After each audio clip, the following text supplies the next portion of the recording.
everybody. Welcome to Frame Trap. We got some dancing at the end there. Mr. Kyle Bossman. Hello. He's dancing in his heart. Right next to him, Brandon Jones. Hi. And I'm going to be hosting you through this. I'm Ben Moore. Today, it's the Pokemon episode. With the Pokemon people. Yeah, the Pokemon people. The Pokemon people. I'm a Pokemon person? You are a Pokemon person. I did it. Yeah. Wait, let me call my mom really quick. All right, thanks for watching. I did it, Mom. We're just here to validate Jones. Brandon, it's going to be hard, I think, for a while to do any episode of Frame Trap and like not ask you about Milo in the opening. Oh, cool. Yeah, like I just need to know. Like what's it like? You know, it's funny. I actually had a moment today that I was like, that was a fun moment. And I'm like, let me hold that in reserve in case Ben asks for a fun Milo moment. But I think I've mentioned this before to you. I don't know if I mentioned it on an actual show, but tummy time is an important thing because that's like the next step for him to learning to crawl. So he learns like his hands, like, oh, I push myself up with the hands. That's how I keep myself up, and specifically his head, because babies are just their heads are bouncing all over the place. So it helps him like get his head strength. But he's not gonna do it on his own. You gotta physically flip him over, put his hands at 90 degrees, and be like, just deal with that. And sometimes he'll just like plop his head down or fuss. And I flipped him over, and I'm like, here, hold on, put him in your tummy. And I knew he tends to drool a little bit, so I'm like, let me go get a burp cloth so I can clean that up. And Amanda was in the office, and I got up to leave. I told Amanda, I was like, tummy time's also good because he'll burp. And right when I said that, we were like, yep, good job, buddy. That's my Milo moment of the day. So, forgive me because I know it's not exactly the same, but I'm trying to relate as best I can. So, like, Abby and I spend like probably too much time talking about the cats. And it's just like little things where it's like, oh, did you see he's being dumb? I'm all about the pet analogies. Bring them on. Yeah. Okay. All right. So it's a lot like that where we just like, that's where we're at in our lives, where we just like sit at home and watch the cats be themselves and talk about it. Is it kind of like that with a kid? Oh, it's sure. like, oh, hey, he's being cute or whatever. Oh, sure. I mean, that's when we talk about Sophie and Norbert as our kids, like before we had Milo. Yeah. I think it's obviously it's much more of a challenge because they are much more self-sufficient than a 5-month-old. But I think in terms of how they fit into your life, how you kind of personify a lot of things that they do intentionally or unintentionally, the narratives that you build, because like I've yet to have a real conversation with this kid, but it's kind of fun to put words in his mouth and kind of imagine what he's thinking, just like you would a cat or a dog. It's interesting because I think the last time you were on Frame Trap, I could definitely tell, like, oh man, poor Brandon, he's running on low sleep. Yeah, like he is powering through. You seem a lot more energized. Yeah. So maybe things have gotten more into a normal. Yep. A normal rhythm. The sleep stretches are getting longer. He's also switching to formula now instead of just the breast milk, and that's great because we equate it to like a cheeseburger instead of like a steak. It's just like a little tastier, but a little more, well, maybe not necessarily steak, like a cheeseburger versus a salad.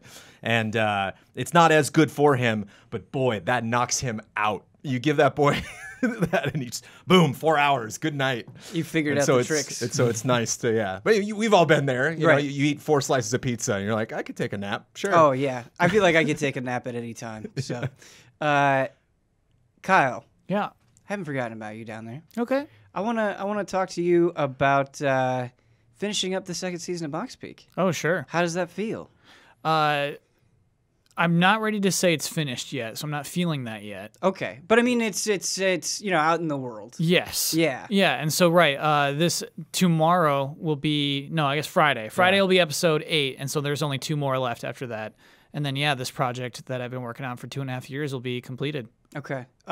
Is it a different feeling, kind of being like mid-season versus the first episode of the season? Like, are you more comfortable now when an episode goes live, or what is that like? It's interesting, Ben. It's the one episode I was like most excited for people to see was episode 7. Okay. More so than episode 6. Me too. And so it was a little bit more of like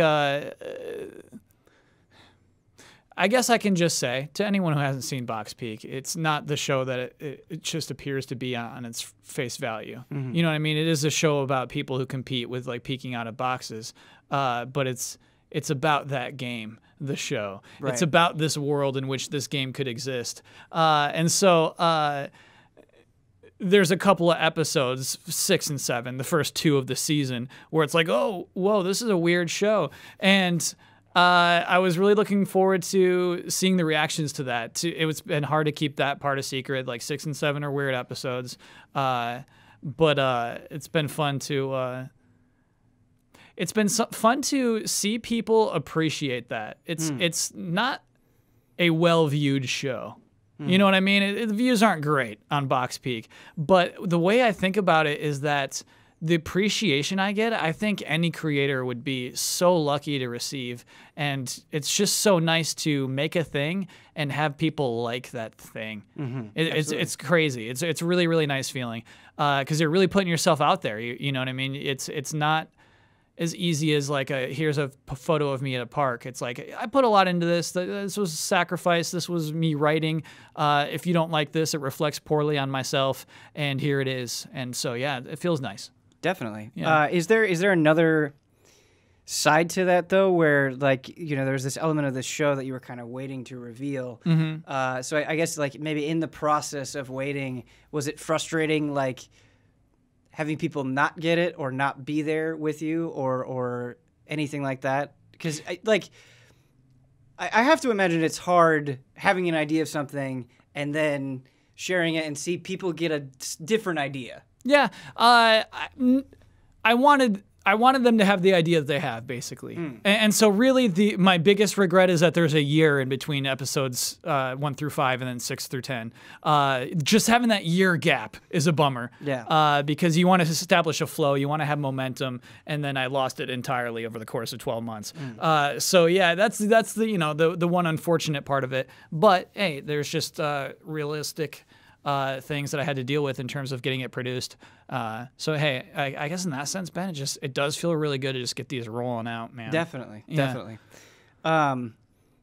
Something that I think about sometimes is like what a lot of the stuff that we produce is based on when things happen within the game industry, like when games come out, and just like writing reviews.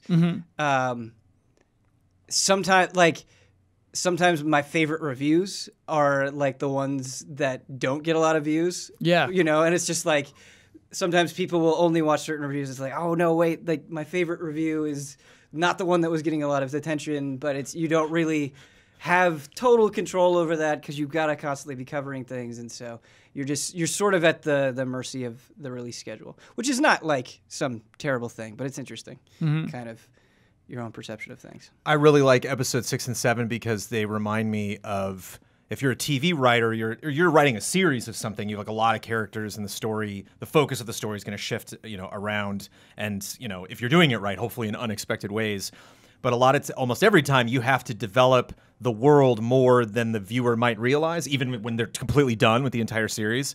It's like heartbreaking to listen to the director's commentary on Firefly because they point out a lot of things. They're like, oh yeah, that's the thing we were going to do in season 2 in the background there, that billboard. Like, cool. Oh well. Right. And like to me, that's episode 6 and 7 where you just kind of like all of a sudden you take a sharp left and you feel like the whole story's kind of still going down the highway, but you're like, no, you took this off ramp and wow, okay, there's this whole other world and all these characters and all this stuff that, you know, you had to think of. And that's how I imagine, you know, how I like to imagine that you got at those episode ideas and thinking, you know, like, okay, well, if this character exists, then where do they work? And if they work there, what does that building look like? And how does that all operate? And well, damn, I got an episode now. Yeah. And so it's fun to see those tangents and I love 6 and 7 were so much fun to watch live because it's great to see chat. Like what I actually went back specifically with 7 and rewatched the archive on Twitch a couple times. That's fun. Just for a particular moments, just to like, some people just would write just dots. They're like, what? Like, what am I watching right now? Firefly is a fun comparison too, Jones, because I was thinking about it. I was thinking about the longevity of it. You know what I mean? I don't think, factually speaking, more people will listen and watch this podcast than will ever watch an episode of Box Peak. You know what I mean? So like they're listening to this conversation right now. Yeah. And so like, I really think it's going to be like this little weird thing, but I don't think it'll be forgotten. And so I really do. It's like my own little Firefly. You know what I mean? Sure. It is like my own. Someday you'll direct the Avengers. Yes, exactly. Yeah. Like it is just that one of those little things. Like people will realize this is a good thing who like it, and other people will never like it, and I'm like totally cool with that too. There's people like I'm not going to ask to watch Firefly. So it's just like it is what it is. It's 100% what it is. And so I think I do have a surprising amount of excitement around it, despite everything. No, I'm really glad that you brought that up because, like, finding satisfaction, like, in a creative work, I think is extremely difficult when, like, metrics can be so soul-crushing, right? Like, it sometimes, like, I enjoy being with you guys and doing reactions because it's fun. But it's like, when you look at those reactions, it's like, wow, that got 1 million views. And it's like, that's the thing I worked the least on. Like, It's like, and then the things that, you put your heart and soul into, and you're like, there late at night and being like, no, we have to change that. No, please, Brandon, reread this. Like, it's not quite right. And you're like, trying to get everything meticulously in place. And then it's like, oh, yeah, like, 15K, cool. And it's like, if you play that game, you'll lose. Oh, like, you have to, I think, just try to find some sort of inherent satisfaction with it. But you mentioned putting your heart and soul into Box Peak, and the question, I guess, because I think I struggle with this sometimes. You said it was nice to, like, get it out there and to see that response, and not on this podcast, but you mentioned it was nice, like, seeing people's live reactions too, how exciting that was. How do you feel, like, for the future, I guess, for like the next thing after Box Peak? Are you, like, energized? Are you like, oh, I need a break? Are you somewhere in between? It's funny. I don't have the idea yet, and I don't want to. I think after you work on a thing for 2.5 years, you don't start on the next thing immediately afterward. But you have ideas in that of what you like and what you didn't like. There are clear things that I hated about this process and clear things that I love about this process. One thing I love is live reactions. I love seeing live chat during something I've made, and would want that forever. I'd want to see that for anything I do for the next 50 years. It's so valuable. It's, YouTube comments is just one. You get one comment from YouTube, and that's the one that you got. Right. Hey, the lights were off. And it's like, well, tell me about the podcast, though. Yeah. Hey, cool shirt. But what about anything else, Right. And so in live, it's you get multiple. You get these perspectives on everything that's happening in that moment. And then, if a live audience is interesting, too, because obviously there's more energy there, but it's just not clearly as much as communicated from your audience to you. Right. You get less from it in a way. What do you think, and this is a hard question to answer, but what do you think will be sort of the biggest piece of knowledge that you'll take from working on this into the next, whatever the project is? I think it's the cold reality of scheduling and production. This was the thing I thought I would do in 3 or 4 months, and it ended up taking like 30. It took like 10 times longer than I thought it would. And so definitely this stronger expectation of how long it takes to make a thing. But yeah, maybe in a weird way, like more confidence in my own self in terms of getting a thing done. It's the biggest thing that I've made. To be honest with you, it shouldn't have taken 2 years. It's not a thing where it's like, I worked as hard as I could, day by day, hour by hour, and working my bones. You know what I mean? Like, it wasn't that thing. I happen to know you were playing video games for most of that time. Exactly, and that's the thing. And so, like, it's weird in that it's not that kind of project, and so it is like, it's a funny thing where I could have worked harder on this at the same time. And so, lessons to be learned. It's. I don't think you can work super hard on something for that long and just that, I guess. I think you need the video games in between. But that's like the golden rule of production is it's always going to take longer than you think it's going to. I remember resenting that so much when I was in film school because I also did a lot of theater at the time. And so I had a lot of friends who were making movies and they were like, oh, you act, right? You want to be a lead in my thing for this weekend? I'm like, yeah, sure. And so we'd go and like shoot something and they're like, okay, I'm going to get you out of here by 8 p.m. And I'm like, it doesn't matter, man. I got my night's yours. I blocked it all out. No, I'm going to get you out of here. And then like 9:30, it's like, I'm so sorry, man. It's like, I told you, it doesn't matter. Stop. Stop talking. It never does, though. Just never finish it does. when you can finish it. Like, it's not, but you making these promises that you can't keep. Stuff happens. I think what's frustrating about that, though, Brandon, is the moments when you're like, okay, I've learned that it's going to take longer than I think it is. And then so you, like, in your mind, give yourself a bigger buffer, and then it takes longer than that buffer, and then you're just like, this is a curse. You know what's a good exercise in having patience during those times? Having a baby. Yeah, I imagine. But speaking of spending a lot of time playing video games, I have dumped a whole bunch of time into Pokemon Sword, as has Kyle Bossman. Yeah, I think we're pretty much both at the same spot. We beat the game, did the post-game story stuff, messed around a little bit with the Battle Tower, and you've been playing a little bit of Pokemon Shield. Yeah. Where are you at? Just getting started. Don't have my first badge yet, but I'm on my Route 3. I'm on my way to the spot to get my first badge. Okay. So been catching a ton of, I think I caught like 26 Pokemon or something. I spent a lot of time that. It's more than I caught the entire game. Really? Yeah. Easily. No, this guy, when we stream Pokemon Silver, I'm like, oh, look at that Pokemon. He's like, move on. I'm like, but I want to. He's adorable. Okay. Oh man, that is my favorite part of Pokemon is catching stuff. I love it, and I take way too long doing it. I think you and I probably play very similarly. Sure. Then, but that's what's fun about Pokemon from my limited experience is that there are so many things, so many things to love about it, so many different ways to play it. Yeah. So many different things to focus and obsess on. Yeah, it is. It has the flexibility for you to find your own fun. Boy, I have a lot of thoughts on Pokemon, and I think it's one of those games where I have so many thoughts that I'm not exactly sure where to start. But Kyle, you told me that you've got some hot takes, so maybe a Kyle Bossman hot take can get the ball rolling. Okay, all right. This is a bad video game. It's a bad video game. I like it very much. I love this bad video game. There's just a lot of good things going on with it. But it contains 10% of the ambition that I imagined a Pokemon game on a Nintendo console would have had.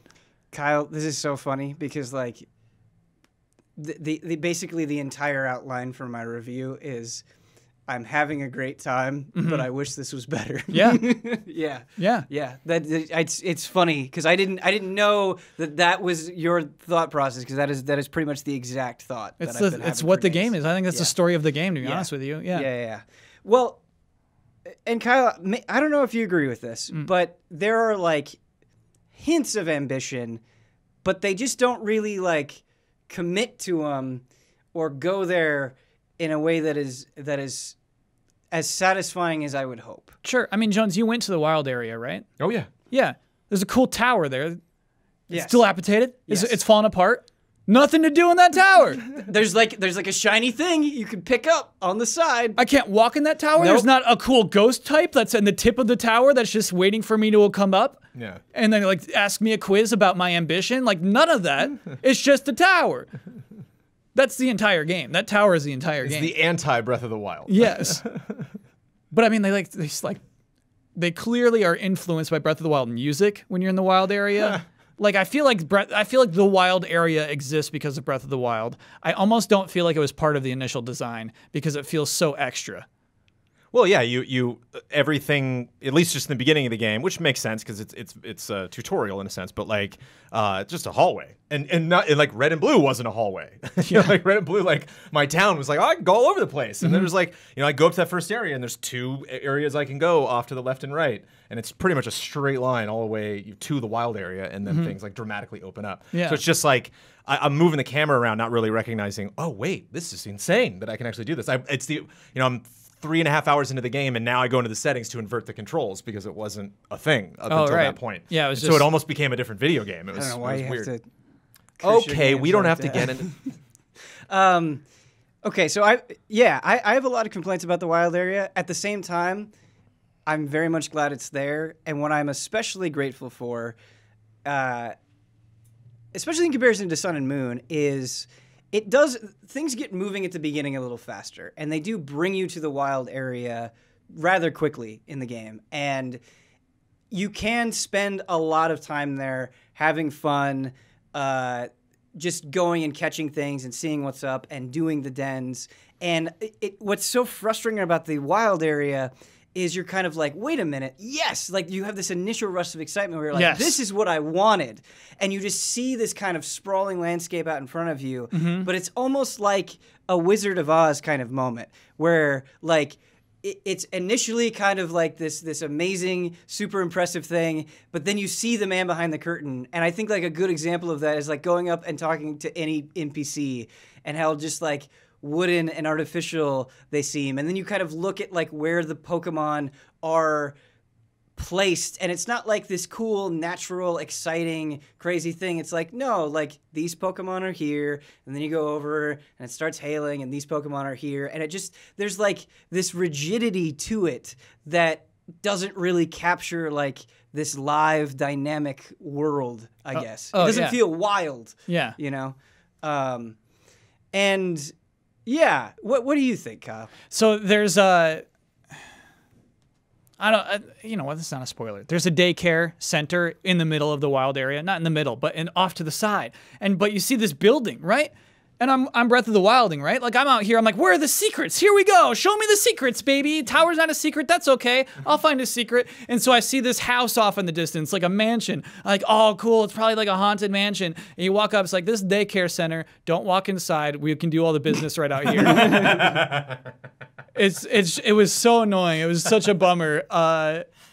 Yeah, two very essential NPCs who give you great items are just standing around all day long. They will do mining for you, but it's a fade to black, clink clink sound effects, fade back up, and it's like, oh, I did all the mining. And they don't even have a cave. Where are you mining, man? What are you even doing?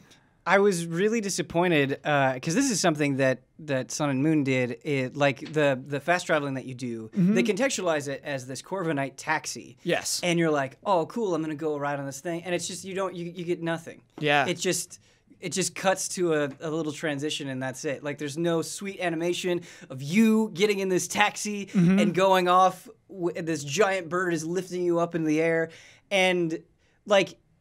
You know, you could make that a negative thing, right? Like you would want to be able to skip that. You wouldn't want it to be too long and yada, yada. But I think the point kind of stands that there are just so many moments where you're kind of like, oh, that's it. Yeah. Like, and what sucks is they have it. They have the pieces. Like you go to this gym later on and it has the best aesthetic where it's like kind of this punk rock, like no Dynamaxing allowed here, gym, and you're like, I can't wait to explore this place. It looks so cool. And then it's basically a straight line. And you're just fighting gym leaders like you would at any other time. And it's just, I don't know. It's hard for me to say that there's a total lack of ambition because there are sparks of it. There are moments that I see it. Like there's a fairy gym city where it's just like glowing mushrooms and it looks really cool. But like, I don't know. It just sometimes feels like why couldn't you put more in here? I don't know. Like you said at the very beginning, Kyle, and I think this is true. This is not what you were hoping for from a console Pokemon game. Right. So if you could add something, what would that be? Oh, I'd probably rip stuff away, Ben. So I'd probably like, let's get back to a core, right? Because I think what happened here is this is an evolution of Sun and Moon. It's a good evolution of Sun and Moon. If you compare it to what Sun and Moon is, it's an improvement. It's a good video game, right? And so I think that...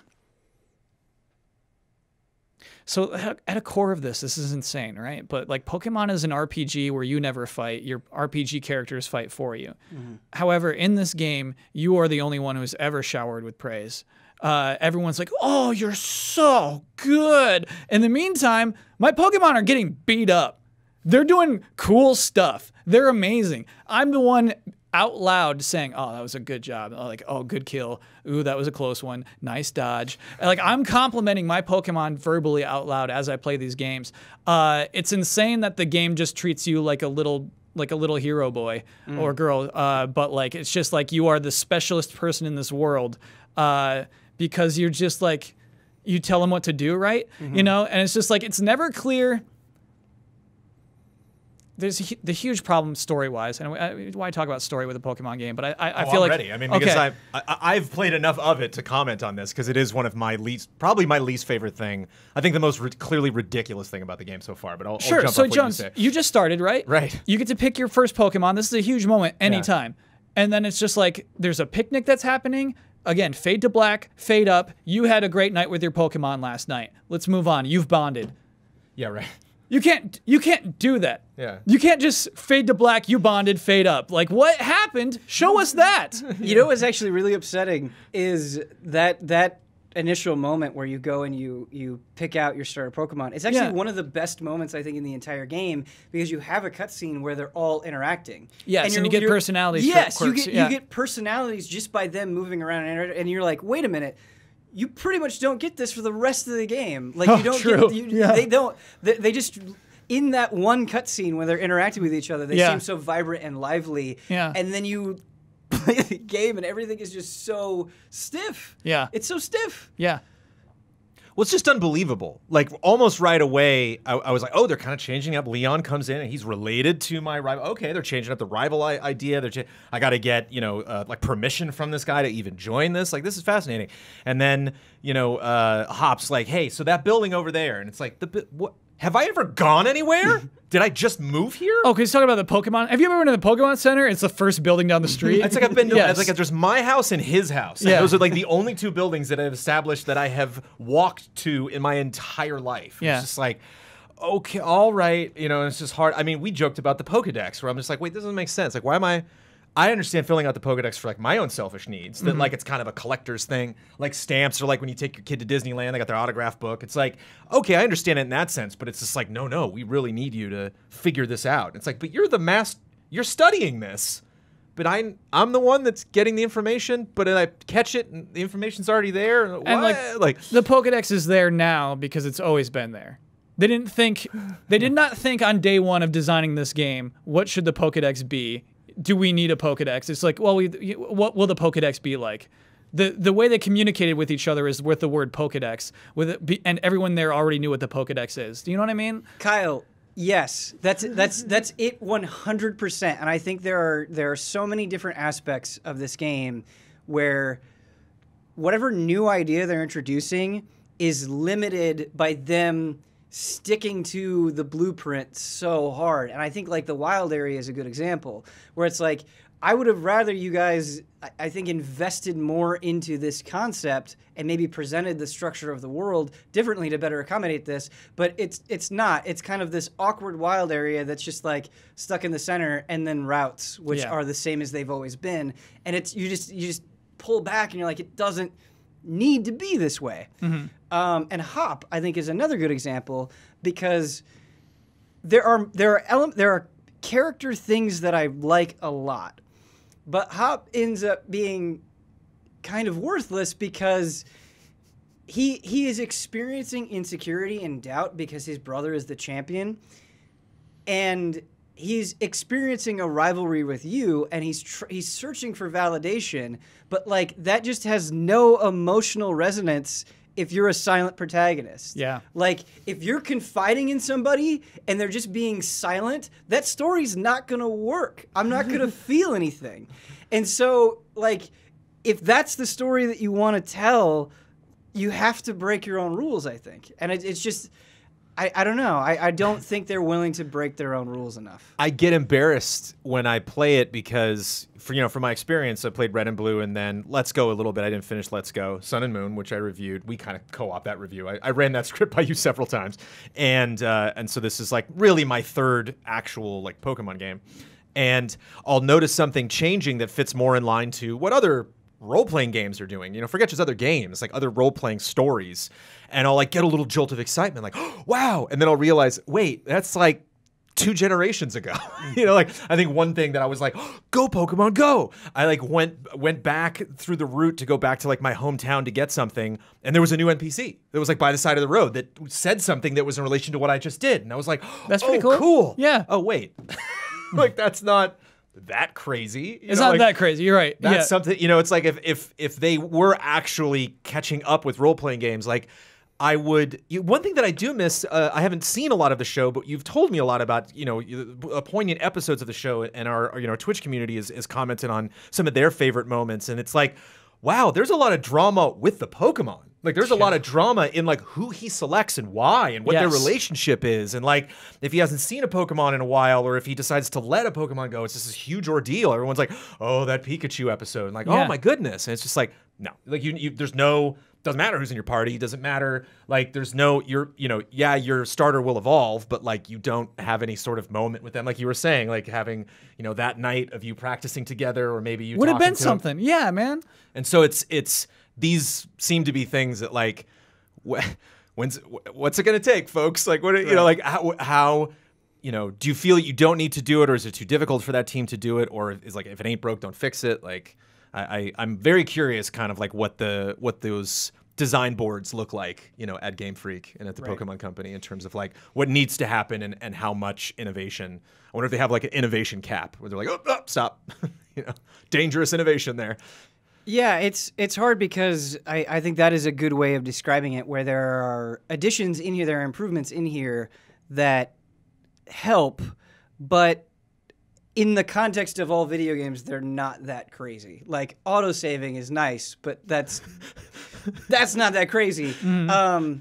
And this was introduced in Let's Go, but I still think it is really, really nice to be able to travel the world and see Pokemon in the grass. And I think it's a good balance of being able to see them and then also having like, hey, there might be a super rare Pokemon there. So it keeps that randomness alive through that element when you see the rustling grass, and it's just having both of those things in tandem is really cool. But yeah, I don't know, just like I'm having a great time, but I think I'm having a great time because Pokemon is fundamentally good, not necessarily anything crazy that this game is doing. Yeah. It's like if you had a favorite band that released a really good album and tours a lot, but there's no other album, Sure. So like you go to the concert and you're like, yeah, like there's just nothing, It's sort of like, I only want to be with you. It's like, it's sort of like, they're coming around again. We'll go see them. Yeah. We'll buy tickets. Hootie's in town. Yeah. You know that song. You nailed it. I want to talk to you about Dynamaxing and Gigantamaxing. Oh, sure. I think it's pretty disappointing, but there is something that, and again, like so many of these elements, I feel like I can say the exact same thing about. I actually really like seeing a Pokemon Gigantamax and not knowing which ones are going to do it. And so when you have that moment, it's like, whoa, I wasn't expecting it to have those things when it grew inside, grew to that huge size. And it's kind of fun, and I think it kind of adds to the presence. It gives it a personality rather than just like Pokemon big, I guess is what I'm just saying, purely from a visual perspective. But like, it almost never happens. Oh, yeah. I think they're strategically uninteresting. Sure. You know exactly when somebody's going to Gigantamax. It's like, oh, you're down to your last guy. Start the music. Let's do this. No, but I mean like the Gigantamaxing where they visually change. Oh, they have a new form? They have a new form, and the thing getting a new form almost never happens. Sure. That's what's disappointing. Yeah, and what's funny is like I looked at the list. There's a bunch that never appeared in the playthrough, and so my only way to see those is to happen upon them in the wild area. I just got to grind wild area and hope that I get one of those cool ones. Because you need the Gigantamax gene, Jones. Not any Pokemon can Gigantamax. It needs to be one that has the Gigantamax gene born with it. But it would have made Dynamaxing more interesting if they changed to be something cool to check out. You'd want to capture things just to see how they would change forms. And you're totally right that the Dynamaxing always like it doesn't matter what you're doing. They always wait until it's the last Pokemon. Yeah. And so it like really doesn't change battles. Oh very no, it much does at not. all. No. Because I just do the same and then I kill them in one hit. Right. You grew for nothing. But Ben, the more that I realize in this endgame state is that So, I mean, like, there's two Pokemons. There's this Pokemon that's like, hey, collect 8 badges, become champion, never play online, never play with your friends. And then there's meta Pokemon. And I think the end game is always for just meta people. A really strange thing they did with this game is, Jones, you might remember in old Pokemon games, you use a TM, it's gone forever. Yeah. And then TMs are reusable now. And that's like something everybody loves. So now there are things that are called technical records. And so TMs look like CDs. The records look like albums, wax. And so once you use it, it breaks. And then that thing's gone. So they basically made it a resource. The best moves in the games are a finite resource that you can only get from grinding the wild area. From going around to those pillars of lights, doing the raid battles, hoping that you get the ones that you want and they give you the items that you want afterward. And so they've made this incredible end game that's about going to the battle tower, you know, grinding that. You don't get experience points from the battle tower. You only get battle points. It's crazy, Jones. The people in the battle tower technically don't exist because if they did, they would be champion. They all have godlike teams that are incredible. They have incredible movesets that nobody else in the game has anything close to it. And then the other option is to go in the wild area and keep biking around and hoping that you find the right red pillars of light. And so it's weird. It's like this games as a service thing where obviously they're not going to keep updating it, but it will be different day to day, hour to hour to hour. A reason to keep grinding the game is what they've absolutely added to this. And it's weird, man. It's a totally separate game. It's a totally separate design philosophy that they don't ever talk about, I feel like. You know what I mean? They don't talk about EVs and IVs when they're talking about the spirit of Pokemon. They're not talking about the natures. And in this game, you can change the natures. However, you need to do that at the battle tower. You need to get 50 BP to get this little candy that'll let you change the nature. Too late. I'm already champion. I don't need any of this. It's like, well, yeah, if you want to play with your friends, like, I'm good. I'm champ. Right. But I think that's the problem, right? Is there's this argument that goes around where it's like, oh, it's a kid's game. Yes. Like they have to shove that stuff at the end, and it's not even difficulty. It's just like make it exciting. Like the way that you present it is so rigid. Like in the post game, I did a raid today that was more interesting than any raid that I did as I was going through the story. Oh. And it just like pushed back a little bit. It was like, oh, hey, we'll give this thing a shield. And it's just like, why did it take this long to get here? Because as I was going through the story, the raids were just so boring. They were just like very basic Pokemon. I just feel like sometimes the way that it presents things, there's no sense of like real surprise. I think sometimes it's okay to throw something in there where you're like, oh, whoa, wait, that was really strong. Like that caught me off guard. I actually think Sun and Moon had something like this, that it's like, this is a good idea. Like this isn't the best implementation of it, but there would be trainers that you could find on the routes that would be harder than every other trainer. Oh, once you cleared out all the other trainers. That was fun, actually. Yeah, I like those guys. That was a good idea. Yeah. But like, that really wasn't present in my time going through the story of Sword and Shield. Wasn't it Let's Go that did that? Or then Let's Go did that as well. Let's Go has a thing where they're like, you're a champion of one particular Pokemon. Yes. Yeah. Like, I'm the Sandshrew Pokemon champion. But there are trainers in, I'm pretty sure, if memory serves, there are trainers in Sword and Shield, or not Sword and Shield, Sun and Moon, that are stronger. That are so like on a particular route, Jones. Yeah, be like, I love that. Yeah, you talk to them, they're like, why don't you go fight everybody else before you come to me? And then you go, and then you do, and you go to them, and they are harder, and it is more rewarding. Yes, because perfect. Like, one of the things that I would love is because this world is so bizarre, and it's fine if you keep the world being bizarre. Video games are weird, you know. Like there is, you know, it's tough to make a serious narrative, you know, even for something like Last of Us that kind of is like, yeah, but you just go into that building, you know, like it's kind of tough to have the rigid nature of, you know, trying to guide a player, but also trying to tell an interesting story at the same time and giving the player freedom. I would love a Pokemon game that it's kind of aware of itself. And they kind of do that sometimes in ways that you absolutely hate.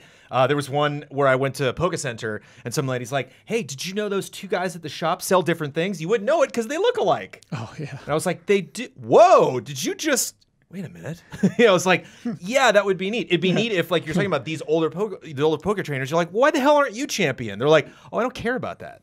Literally, I don't care about badges. That's not why I'm get good at Pokemon. I think the whole badge system is dumb. And you're like, really? You know, that'd be like, cool. Yeah, there's different schools of thought. Yeah. You know? And it just seems like everybody's taking the Pokemon Kool-Aid, and so it's like, it's exciting because Pokemon's exciting, and it's fun to see things shaped like Pokeballs, but it'd just be interesting if the world kind of commented more on itself, which is, I know, too meta, but I think it's, you know, maybe for its own good, but I think that's a way that you can make a kid's game, but make it, all of my favorite kids' entertainment exists on both levels. Like, I can show it, and the kid won't be like scratching his head or looking at me and being like, I need that explained. They'll just be like, oh, that scene was great. And I kind of like wink at the other adult that I'm watching it with, like, that one line was great that, like, they didn't pick up, but, you know, I was aware of. Yeah. So when the one thing I want to like get back on is, you know, I'm talking about like the story, and you would say like, never, it's a kid. Why make fun of the Pokemon story? And I think you nail it there, Jones. But also, like, you got to worry about motivating your player big time. And the motivation for this game is, wouldn't it be so cool to have a crowd cheering for you? And that first cutscene, the opening ceremony, right? Yeah. It's like 3 seconds long, and you just see your little character wander on in a field, like wave around and feel something. But like even that, I think is a poor premise. Your character's ambition is just to be in front of a crowd and have people clap for them. It's like not even what a soccer player has, because a soccer player is about that team. It's about, oh, I'm going to go and play a sport and entertain these people. This thing is primarily, your entire ambition for this game is just to be the best at this thing, and we presume that you want that. You don't have ambition. Hop does. Yes. Yes. Yeah. Hop tells you how to feel. That's why he exists, right? It's just to like, we want you to say these things, but you can't, so here's this guy. Yeah. I think one of the big problems of Sword and Shield is there's like a number of like half premises that they kind of throw in there, but they don't really lean in super well on anything, because you've got Bede, right, who could be potentially interesting, but like just as soon as they start developing something, they're like, oh yeah, but what about like the legend of this area, and then you get a little bit of that, and then it switches and you get something else, and it's just like none of it really comes together. And like Marnie is like kind of focused on, kind of not really, and everything just feels really half developed. But there are interesting things there, like a character that I want to point out, who I think is awesome and presented really well, and I think there's a whole storyline there, is the fairy gym leader Opal. Yeah. And her storyline, like seeing the Pinkin people, seeing certain characters, and I think it's interesting that, you know, you're the character that gets showered with praise, but she doesn't necessarily see, you know, the best thing in you. She sees it in somebody else. Yeah. And just kind of this atypical character who I think kind of goes against the traditional stuff, but you don't get that much of her. Like, again, it comes down to kind of this rigidity of the structure where it's like, you go and do the gym, and then they're basically gone. Yeah. And that sucks. And even just like the mechanics of that gym, what they do there could have been interesting, but it just ends up kind of falling flat because the questions that they ask are kind of dumb. Yeah. You know? Mm-hmm. And it's funny to hear that now, because I'm still kind of in the honeymoon phase. Like I literally just had this cutscene right before you got here, Ben, and I was telling Kyle, like, oh, it's neat that they introduced me to all the trainers. Because in my previous Pokemon experience, you wouldn't find anything about that trainer until you actually got to the town. Oh, yeah. And then maybe like one person outside would be like, fire types. I'm like, oh, cool. You know, and like, or they'll maybe say something. And then literally from the moment I learned they exist to the moment I beat them, it's like 20 minutes. Mm-hmm. And so having them all kind of walk in like the Justice League, I was like, oh, cool, neat. Okay, it's like, this can be a while before I go back and fight that person. Or like, oh, neat, Marnie. Like, what an interesting setup between her and Team Yell. And like, oh, okay. And it's fun that you're like, that's the best part. It's all of their introductions. You just want to feel it more than you do. I guess I don't know how else to say it. Mm-hmm. And it's crazy because I feel like I could spend another 2 hours just picking at all this stuff. But I even feel guilty right now because I'm still having a great time. Sure. Yeah. You know, like, the design of the towns is pretty wonderful, I would say, by and large, just from a visual perspective and how different they are. I really love a lot of the Galar Pokemon designs. Some of my favorites in a long time. Some of them are really good. Give me one that you love. So I got a squad right now, Ben. It's 3 brand new Pokemon and 3 Galar exclusive evolutions. Okay. And that's pretty cool. So there's one called Phalanx. That's just like 5 little goobers who work together. And they're just like little armored Kirbys, basically, because they have little Kirby feet. That's a fighting type. Yes. Yeah, it's just cool. And they work in unison, and that's how they attack. I was so excited to see this thing. Impidimp is a Pokemon that kind of like was shown at E3 last year. Yes. Never really officially revealed for some reason. He didn't get the press that everybody else did. I'm like, Impidimp is my guy. I know he's going to evolve into something cool and nasty and gross. And so like he evolves once and it's like, ooh, this is good. He gets like long hair, Jones. He learns a move where I think it's called like false surrender, and he leans over and he pretends to surrender but then attacks you with his gross hair. I'm like, this guy's great. I can't see what he evolves into next. And even then, Ben, when he evolved, it was like, oh yeah, and yeah, baby. You know what else is really cool about those guys? Yeah. Is when I encounter them, they're in this forest and they're kind of presented like these like forest creatures where you go and you'll like light up a mushroom and then they'll come and you'll get into a battle, and so they very much feel like a part of this place. Oh yes, that is cool. Yeah, yes, which is very very, rare very cool and rare in the game. Yeah. And you mentioned Phalanx. When I found out that thing was a fighting type, I was like, what? Yeah. That's not what I would have guessed, and I love that. I love being surprised like that for sure. And yeah, they actually present Phalanx in a cool way as well, because you're kind of going through this kind of like deserty, rocky area, and there are like these holes, and it's traveling through these tunnels, and you see it just kind of slithering around. Yeah. That stuff is cool. Yeah. And that's like, I think sometimes I try to stop myself because we are, you're just a host / writer producer, but you and I are seasoned video game reviewers. True. We have editorial integrity, Ben. But like when we criticize games, when we're writing a script or we're talking on a podcast, I try not to get into like put like super game dev hat mode, where it's like, you know what they should have done? They should have done this with the story. They should have added this mode. And then you start talking more about things that are like not in the game at all, or just some kind of fun idea that you had, instead of actually trying to work with what is available. Right. But there's something about Pokemon that just does that to my brain. Like there's just something about when I first played Red and Blue, it broke my heart again and again because something would happen and I'd be like, boxes? Why are there multiple boxes? I bet they did away with that, right, Kyle? They're like, no. I'm like, what? And there were so many things where I was like, oh, this is a neat system. Yeah. I mean, there's been 6-7 games or duos of games since this, or trios. I bet this has evolved into something like similar to this at this point. And you're like, no, they never just did that. And I feel bad. It feels odd to like have all these ideas, or like you're saying, like to see a gym or to see a town or see a character that feels underdeveloped. Right. And like maybe maybe this is just what they feel they want to do for every single game, but there's something about the grand adventure that they build up. Hop will not shut up about how humongous this adventure is going to be. Right. At least just in the first 3 or 4 hours that I've played. And so I can't help but walk into a wild area and imagine the possibilities. I can't help but see these gym leaders and be like, here we go. But then after the fact, you look back and think, oh, okay, I'm sorry, I just thought there were going to be more, but I guess maybe I'm a victim of my own expectations. Well, it's because there's so much good in there. I mean, yeah, you just see Wooloo rolling around, and you're like, you have something beautiful here. And I think that's where I'm coming from. I feel this intensity of this criticism, but the intensity of the criticism is absolutely coming from a place of respect. Like I think Game Freak really is capable of enchanting people, and clearly they have done that to millions of people for years. I think they just kind of the way that they making hundreds of creatures and having people get attached to them the way that they do, like, that is incredible. Like, there are a lot of people that have tried to make creatures to try to replicate what they have done, and a lot of people haven't been able to do it nearly as well. And so I think there is so much talent there, and that is where this criticism is coming from. Is like, I know you've got it in you. Like, I know that amazing, incredible game is there, and I just want it so badly because I can't wait to just dump hours into it, I guess. I don't know.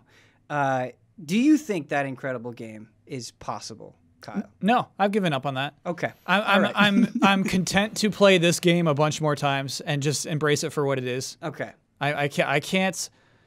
I'm only defeating myself if I start this game and be like, okay, this is the adventure I've been waiting for. Here we go. And it's like, well, the next one will be the adventure I'm waiting for. It's gonna be up to us. I think one reason also why this game hurts, again, I'm not speaking from experience because I have very limited exposure to this franchise, but I think why it just burns so much now is because of Breath of the Wild, is because of Mario Odyssey, because of Mario Odyssey, Assassin's Creed Odyssey, both Odysseys, but even Assassin's Creed Odyssey, like there's so many franchises this gen, even something like Judgment, like how exciting and fresh that feels. Right. As someone who has very limited experience with Yakuza, Persona 5, man, like there's just so many franchises that are not only doing well, Devil May Cry 5, but are killing it on a level, previously just dreamed of or even not even imagined. Yeah. And so it's hard to swallow this pill a little bit. It's for literally the largest money-making franchise in the history of the world. Yeah. Okay, all right. You kind of it's tough to kind of have to like knock yourself down a peg or two. Yeah. To just set your emotions where they should be. To say the conversation is the same would not be correct because it's not exactly the same, and I think there are arguments against this, but just. This is not my first rodeo with video games and cynicism and people thinking it's always going to be this way. And I think there are so many examples. I think Zelda is a great example. For years and years and years, you had people banging the drum of Zelda is always the same. It's never going to change. It's always going to be this way. It's too stuck in its ways. Breath of the Wild. There you go. You had it. Right now, right this second, Huber is sitting on his couch, cross-legged with a glass of wine, playing Shenmue 3 and having a great time. There were years where people said that was never going to happen. And so, I don't know. This is just probably being like too... Maybe this is too like optimistic, I guess, but I think they can. I think that game is there. I really do. And it may be another 10 years before it happens. Yeah. But I don't know. Because another game that we have to talk about, and I don't want to move on if you're not ready. I'm ready. Okay. Is Star Wars Fallen Order. Yeah. It's been a long time since a good Star Wars game. And I think this is...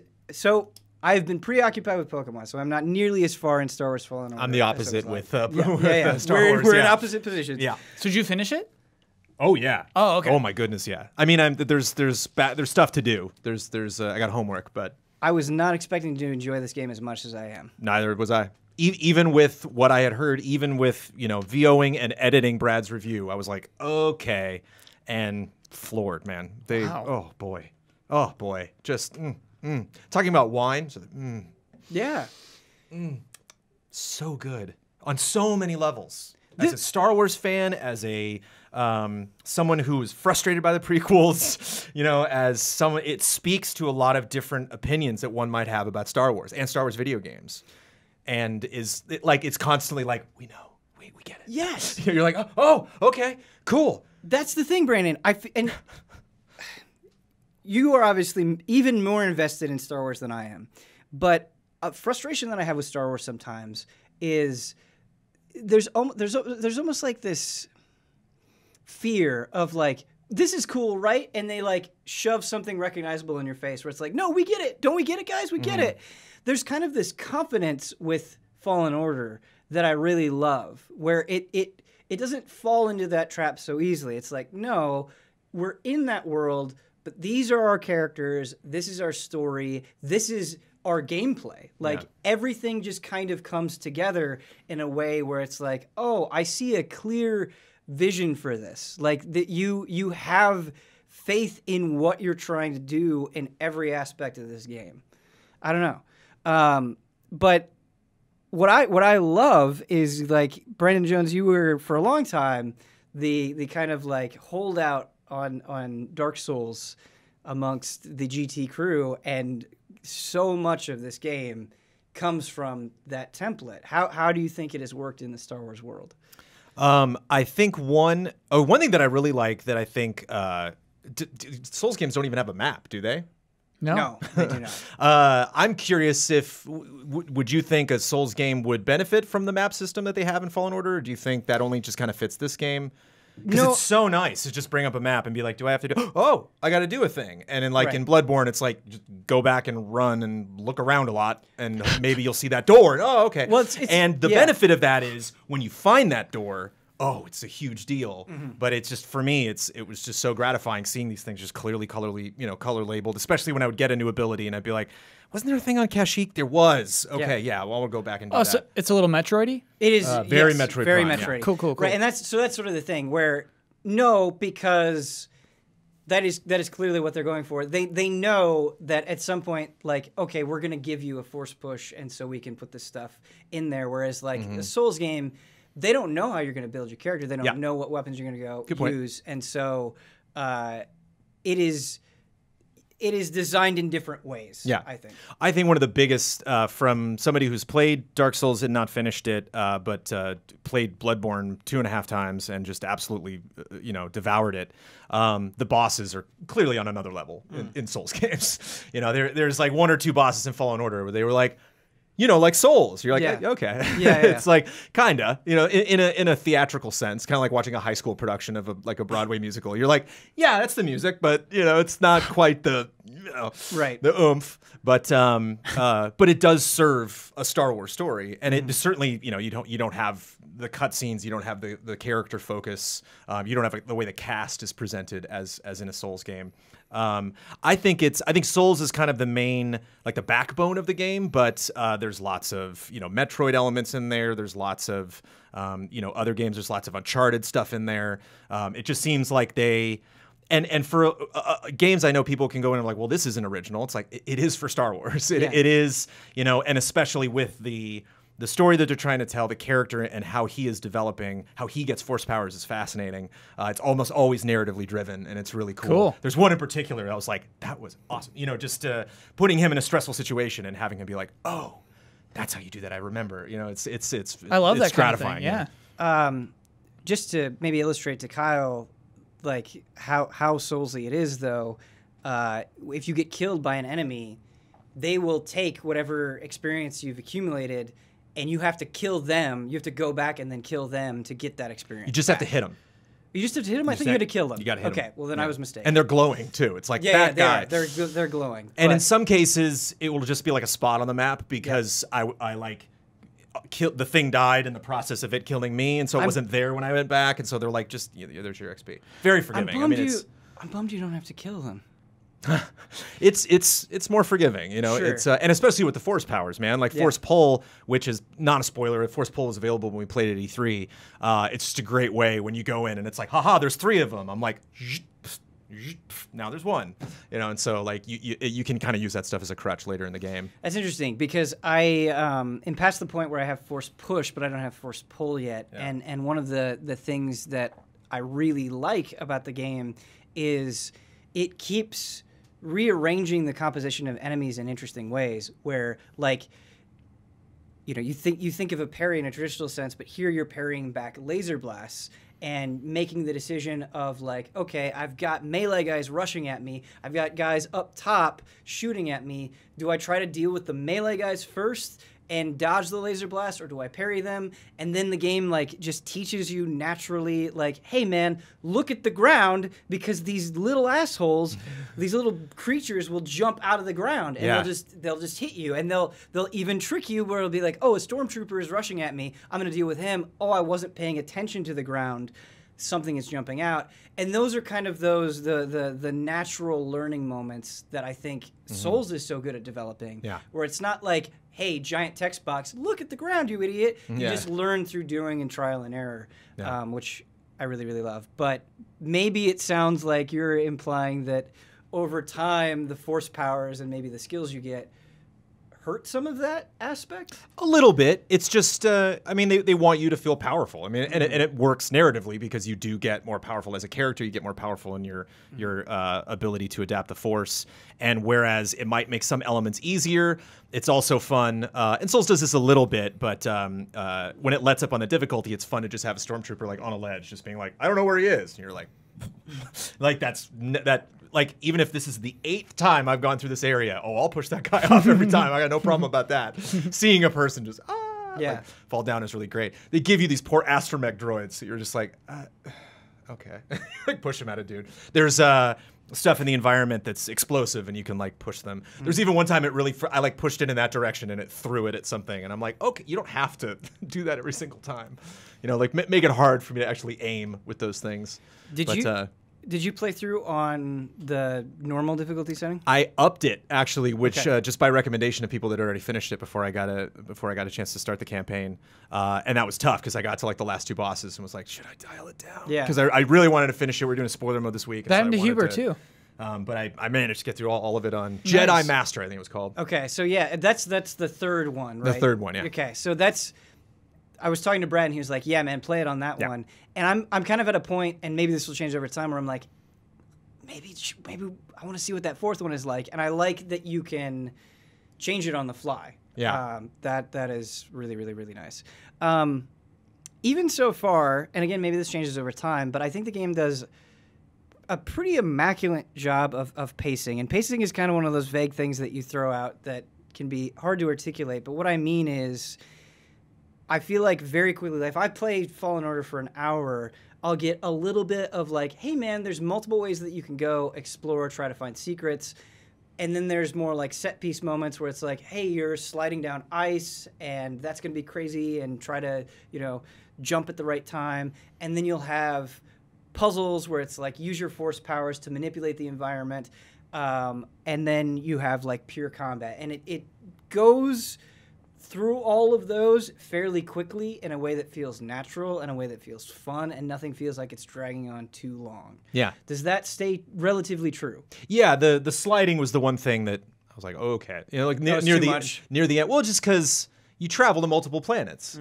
And they all got slides, you know, so it's like, yeah, right. You know, it's like, it'd be one thing if it was one planet because it fit, you know, Kashyyyk has mud, and so it's very, you know, slippery, and it's like, well, this other place has ice, and it's real slippery, and, you know, so it's like that was, the swinging I didn't mind so much, wall running I didn't mind so much, because that seems, it's a video game classic, and it also, you know, just being that agile seems very Jedi-like. Also, this idea that you're getting to places. I hate it when I'm playing an RPG or I'm playing an action game and they're like, we need you to find. It's kind of like you feel in Uncharted where they're like, no one's ever been here before. And you're like, really? Because I walked here. Like, no one has ever really.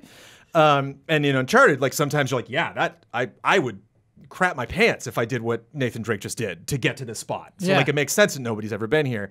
And when you get to these like temples that house, you know, the game's big secrets, you're like, yeah, there's no human being that doesn't have the Force, because there's no way they could possibly get here. It would make sense why the Wookiees are hanging out over there and I found this thing over here, and those two never met.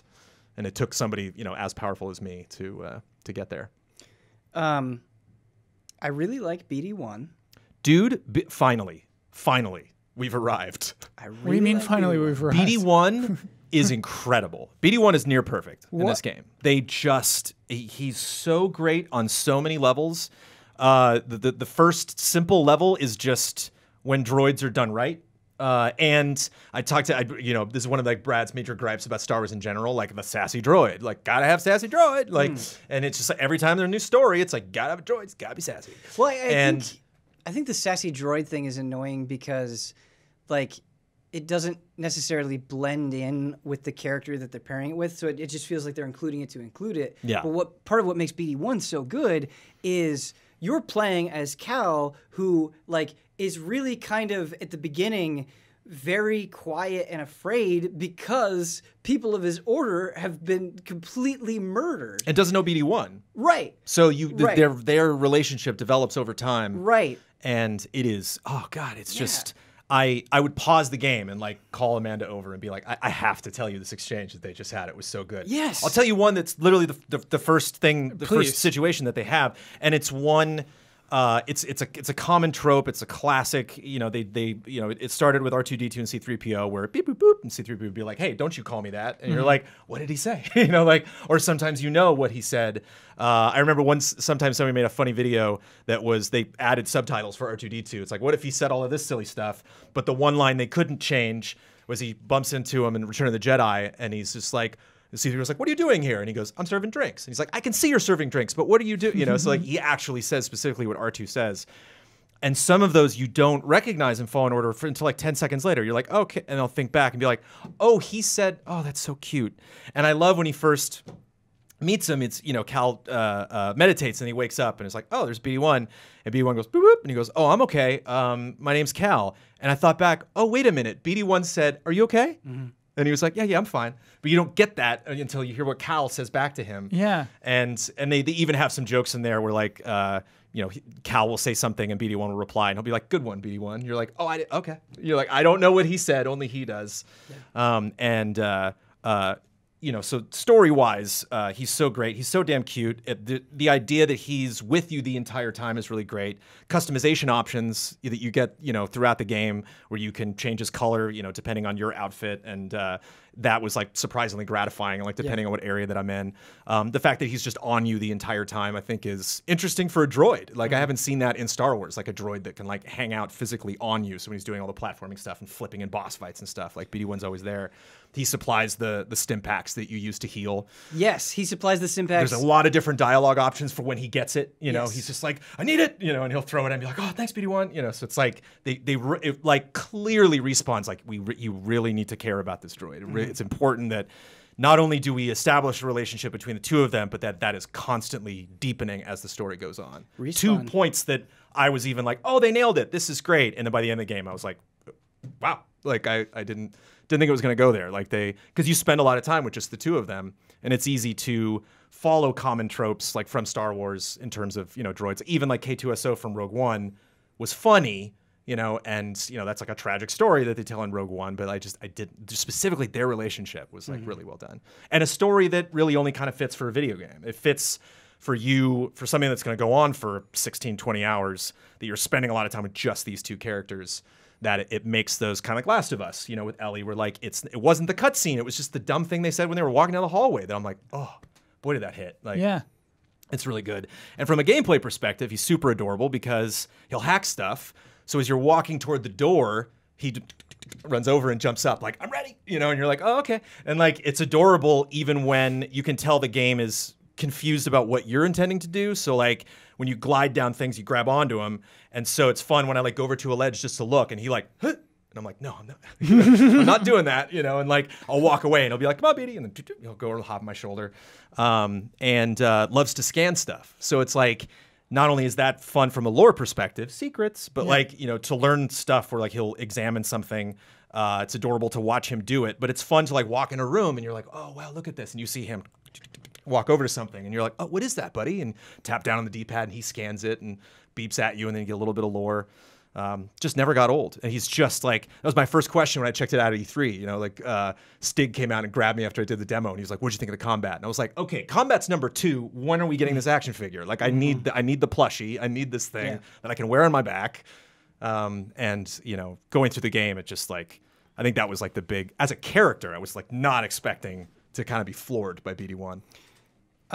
There's something about the way that the story and the environments are so in sync, at least in the beginnings portions of the game, the first couple of planets, where they sell kind of just this idea of the Jedi being gone and being diminished, because when you go to these planets, it would be really jarring if it was they were trying to tell this story and things were like bustling with life, or like there was like a goofiness in the design of the characters, but everything is just kind of like ancient and old, and there's like kind of this desolate vibe to the way there's kind of this dreariness, I think, that's there, but it's like both beautiful and kind of sad, which I think perfectly fits the story that they're trying to tell. And even at the very, very, very beginning of the game,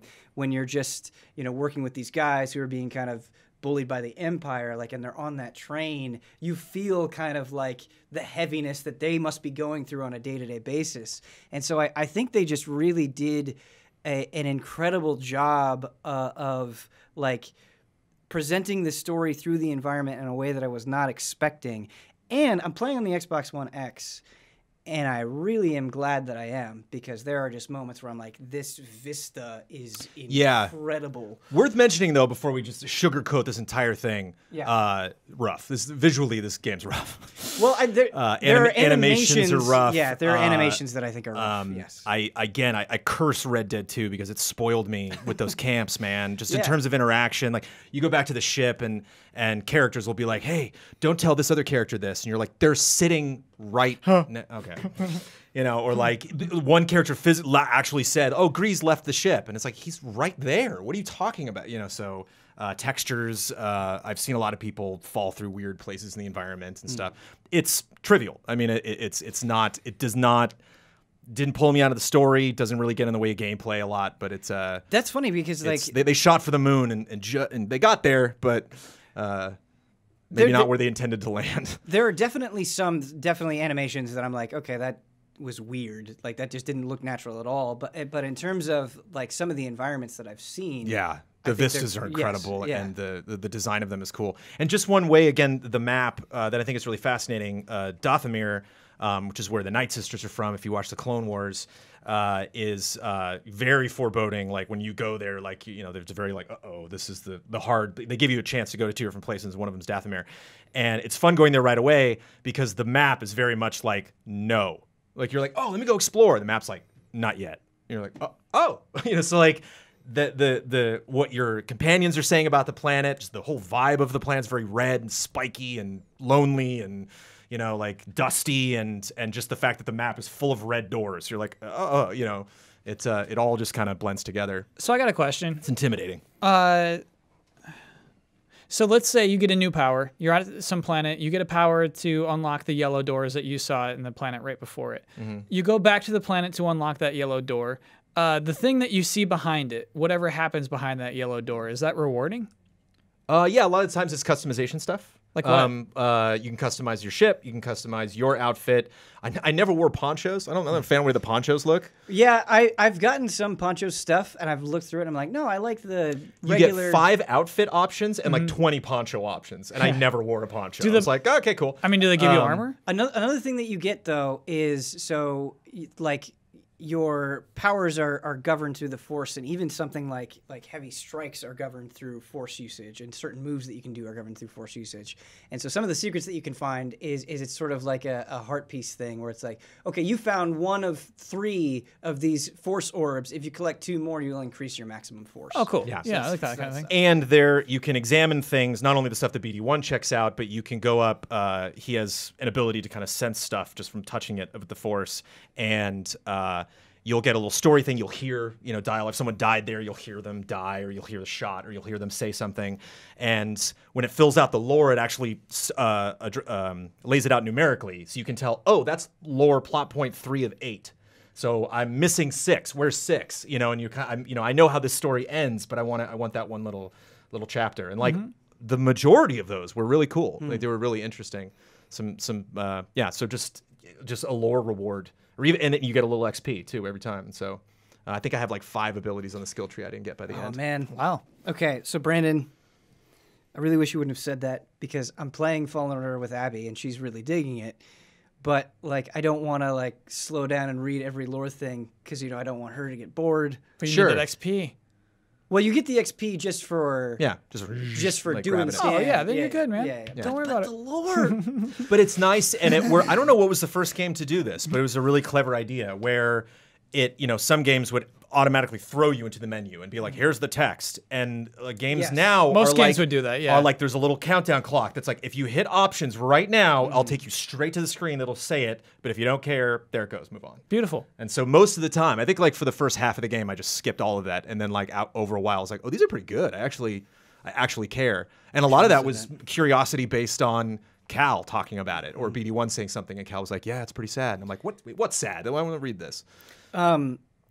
When I was initially talking to Brad right after he finished for the review, I was like, oh, how long is it? And he was like 15 hours. And I'm like, oh, man, cool. That seems so manageable. And now, you know, slowly chipping away at it when I can, I'm like, no, that's not long enough. Like, we may not get a Star Wars game like this for a very long time. That's not enough, which is kind of a bummer. It does make me feel glad that EA's had such a rough go of things lately, because I'm glad this is the win that they had, you know, because it means we'll get a sequel. It means, you know, somebody, I saw a tweet the other day where somebody just posted, I don't even remember like what they was, Titanfall 2, Apex, this, and something else that Respawn had done this gen. And they're like, it's a good team. Yeah. This is good devs, man. They really, really care about their game. Do not judge these devs by how much money they make and, you know, how many copies they sell. One thing I want to say specifically about the story before we move on is when I first saw Cal, I was like, okay. And then like when I just wasn't, I was like, this is not a protagonist this is Ezra basically from Rebels. You know, it's like it's a young Anakin. Like I've seen this Luke. I've just met this guy. And especially when they're like, okay, it takes place between 3 and 4. I was like, oh God. Like, okay.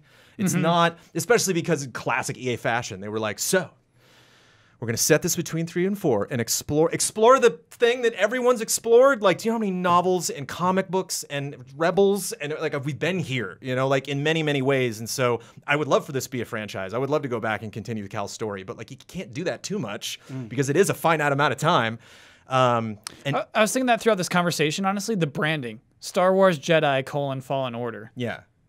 Which is the whole idea of like, oh, the Jedi are good. It's like, oh, that's Old Republic. That's, you know, it's like, that's almost kind of what the Jedi are known for now is like getting whooped. You know, it's like, we've been here. Where are you going to take this? And like, that almost made the story more impressive. That almost made kind of some of these emotional moments hit so hard.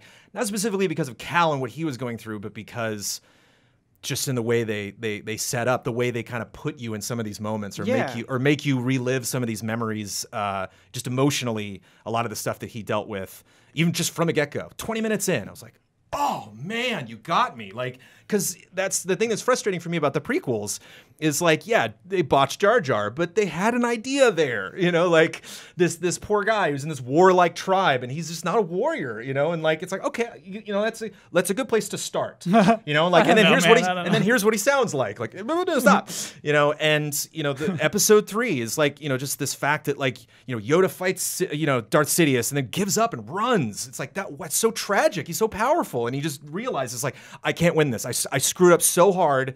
I'm out, you know, and so the Order 66 and the Purge is a fascinating story, like is a very, very tragic story. And it's really interesting to see Respawn come along and kind of give it the care that it deserves. Even like meeting the two crew is just like, hi, I'm, you know, this, you know, I'm going to be the person that's going to guide you. And here's the sassy captain. And I'm like, here we go. And then by the end, it's like, love you guys. Yeah. You know, like I was cute. Really surprised across the board what they did almost with every single character. My big takeaway upon seeing the villains are great. Jedi Fallen Order revealed is I was just like, Cal just looks so boring to me. Like it just seems so by the numbers, and my knee-jerk initial impression was apathy. And even where I'm at the game, like I want to know what's going to happen. I'm invested not only in his character, but the people that are surrounding him and what's going to happen. I'm not going to sit here and say it's like the greatest story ever told or anything, but kind of going back to the very beginning of this conversation, I care a lot more than I was expecting to. Yeah, and I don't want to get into any of it now, but I'm excited to do spoiler mode because I started to chart, oh, okay, that's clearly an episode 5 reference. Cool. And then I was like, oh, that's a little Return of the Jedi. Oh, some Rogue One. Cool. And episode 1, 2, 3, 4, Rebels, any movie, show, anything, there's some nod. Cool. Something that points. And again, in the case of the prequels, some things that even point at something that like I feel Respawn knows you hate. You know, knows that Lucas just didn't quite make that land the way you were expecting. And so that's also tragic, you know, that like you see some of these things, the way they're presented, this fall of the Republic, the fall of the Jedi, you know, the for me as a fan, the disappointment that I felt, you know, in finishing that trilogy, and then that coupled with the loss that I feel from, you know, having all of these horrible things happen to these characters kind of fit in a weird meta way. You know, it was interesting kind of revisiting some of these spots, and Yeah, I just, and it's just a fun, it reminds me of Control in a weird way, just because of how it feels. Like when I booted up Control, I was like, okay, I don't have a ton of time to play this game, but let's do it. And then just running around as her for like 10 minutes, I was like, ooh, this is fun. You know, like it just feels fun, like Bloodborne. It just feels fun to hit the run button and, you know, have people be like, hey, wait, it's him. And like, nope, running away. It's exciting. And it's just, really fun exploring those worlds. Feels really good. It feels really good. Yeah, the lightsaber stuff is good. Customization for the lightsaber, like crazy, you know, and you slowly develop those things. And there's context there. Some of the pieces you have relate to specific characters, you know, that are in the game or have passed, and you know, in years past. And it's they did their homework. This feels like a game made by people who were told to make a Star Wars game and got together and all had real serious looks on their faces, and we're like, okay. You know, cool idea, Bill, but we're not going to do it. You know, like let's, you know, like it feels like they really workshopped this puppy on all fronts. They really wanted to put their best effort forward, which is why I kind of tend to forgive some of the graphical glitches, because I think it feels like overambition. You know, it feels like they got to a point where they knew this game had to come out, and they were like, oof, yeah, that texture with your ship when it lands is going to take a couple extra seconds. Sorry, you know, we did it. The loading times are brutal, but you know. Man, that's the cost. You say over ambition, but like so far, it feels like mostly ambition met. You know, like way more than not. Yes, which is why I completely 100% agree with Brad's score. I think he nailed it. And the Kyle. music. Oh, and the music. Sorry. Okay. As a Star Wars fan, music is something that is so easily phoned in with games. Like there was this era in probably like a decade ago, but like the turn of the century where you'd get a new Star Wars game and the game would be cool. But then they're just like, oh yeah, let's just throw in the asteroid chase from Empire. And you're like, dude, it's one thing if you're playing a Lego game and you're like, yeah, I'm not supposed to take any of this seriously. I'm just having fun in a Star Wars world. But it's another thing when you're telling a narrative and it's like, this is Endor, dude. I'm Lucas on a speeder bike right now. What are you doing? You expect me as a Star Wars fan to literally disassociate these two things? And that score is so original and so fresh. Just the right amount of themes that they don't overdo and bring back at just the right moments. There's one specific part where they're like, here's your theme, baby, go. And it's so great. And only in a select couple moments really just dip back into the pure source John Williams because they know they have to, to make that moment sing. One big thing for me is just the theme. Like if you overdo that as a Star Wars fan, it doesn't, it's kind of like when somebody says like a slogan or something in a movie or a comedic line. It's like, in my opinion, you get two, maybe three, but you have one and then you have the callback. And if you do it 8 times, it doesn't mean anything by the end. And like I feel the composers knew that they're like, and even when I do it, it's going to be real quiet. It's going to be a flute way in the background, but you're going to know it's there. So yeah, that was very impressive. Cool. Jones, the passion is exuding off of you. Kyle, I feel like I'm in a spot where there's a million things that I want to play all at once, but you trying to get a box peak, you purposefully put off, I think, some playthroughs of games in order to get that done. Is Jedi Fallen Order something that is like high on the priority list? Are you interested? I have a very specific list in mind. Okay. It is Jedi first. I thought it was Death Stranding first. It's not. It's going to be... We got changed. It's going to be Jedi first, Luigi second. Yeah! Good transition. Death Stranding third. That is the docket. That's what the docket looks like. We're gonna have an upcoming segment on Luigi's Mansion. Great, yeah. But you are making a good choice. Sure. You're making a good choice. In my opinion, you're making a good choice. Brandon, you said the forbidden word. Prequels? No. Jar Jar? You said crap your pants. Oh, yeah. Never, Jones. Yeah. The demons just cannot abide that sort of language. That was like episode 2, dude. You should have known that a long time ago. You don't say that phrase. That's on you. For this kind of frame trap, you guys are going to be teaming up. Okay. You will be on the same team.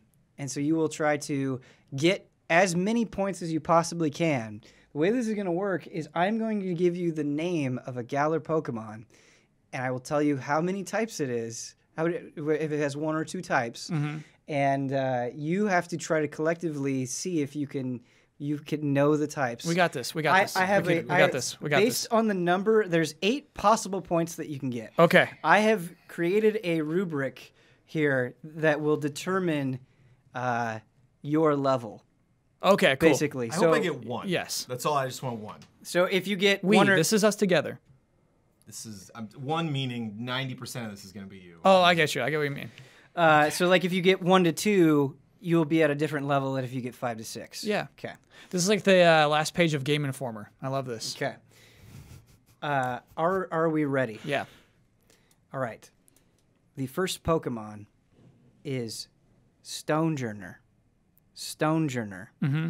It has 1 type. What is it? He's being nice. This is stone type. Rock type. Rock type. Imagine, right? Yep. Starting with an easy one. Yep. Starting with an That easy was one. nice, Ben. That was nice. Have you seen this guy?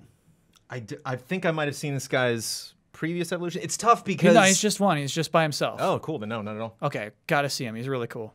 It's one thing that's really fun for me. That's, I'm getting spoiled. Is like there's it's the old joke like, well, if I haven't seen this episode of TV, it's new to me. Yeah. So like almost every Pokemon I've seen is new. Sure. So What I love about Stonejourner, the first time you see him, Jones, it's like a one of those things you can put your face through it, like and take a photograph of. That's where you see him the first time. It's really cool.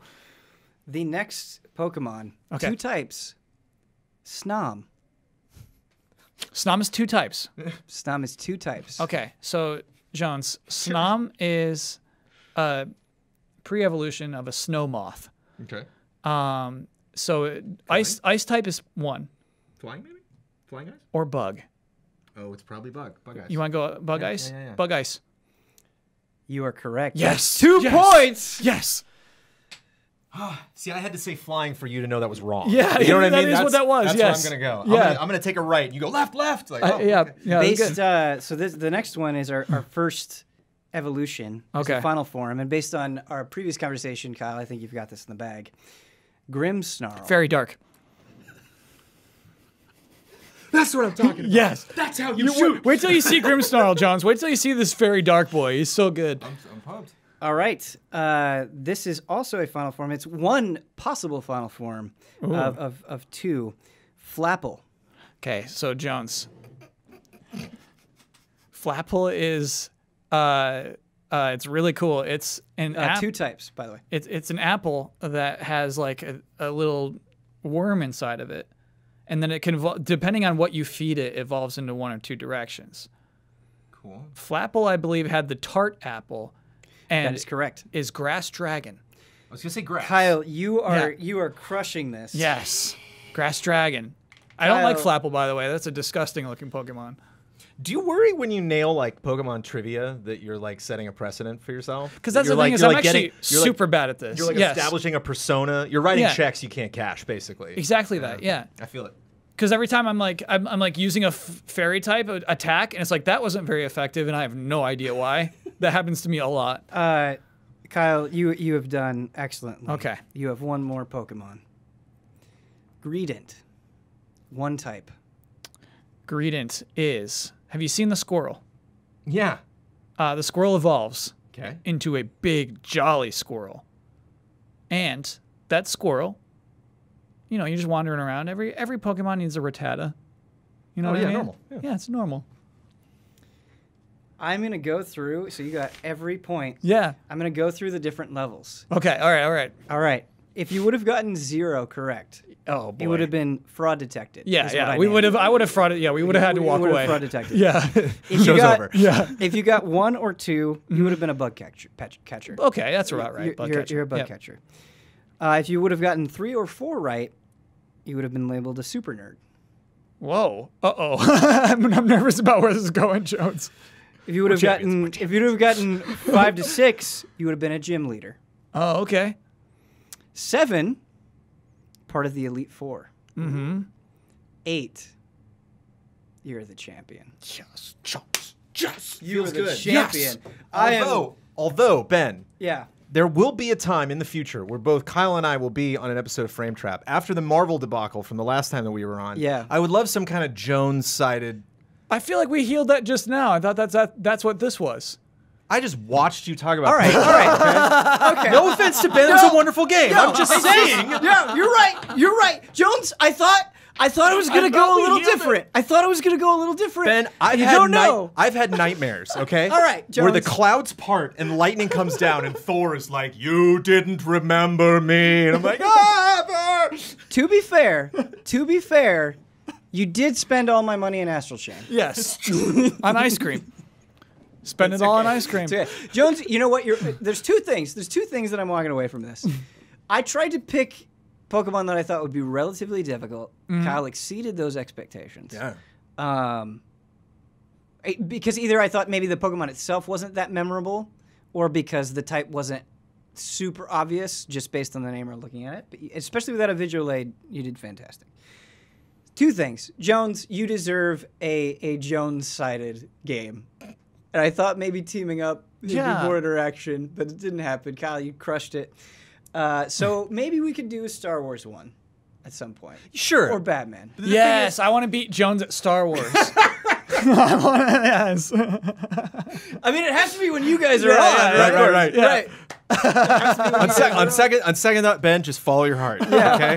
Just please, if you could cut that from the podcast. The second thing is I want to do another one of these because like you crushed it so well. Now I think we've got to open up not to just Galar Pokemon. We got to do every region. Yeah. And mix them all in together. It's like you're Abbott and I'm Costello walking through the Pokemon world.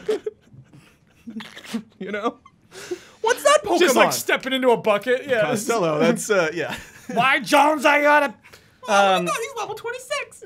So you both obviously succeeded. You will be able to break out of the frame trap. Think of maybe a Pokemon-related themed breakout. You don't have to, just a suggestion. We should Dynamax. Okay. But this champion game was brought to you by some wonderful sponsors. Our first sponsor is Greg, TheDarkKnight Kettering. Thank you, Greg. Next, we have Zoteg. Do you play Final Fantasy XIV? Are you on the Crystal Data Center? Search at Zoteg, that is XOTIG, on Twitter for a link to an EZA Crystal Discord server. Thank you so much, Zoteg. Next, we have Accounts Payable, who would like to give us a free shout-out. Is there anything in the world that you guys would like to shout out?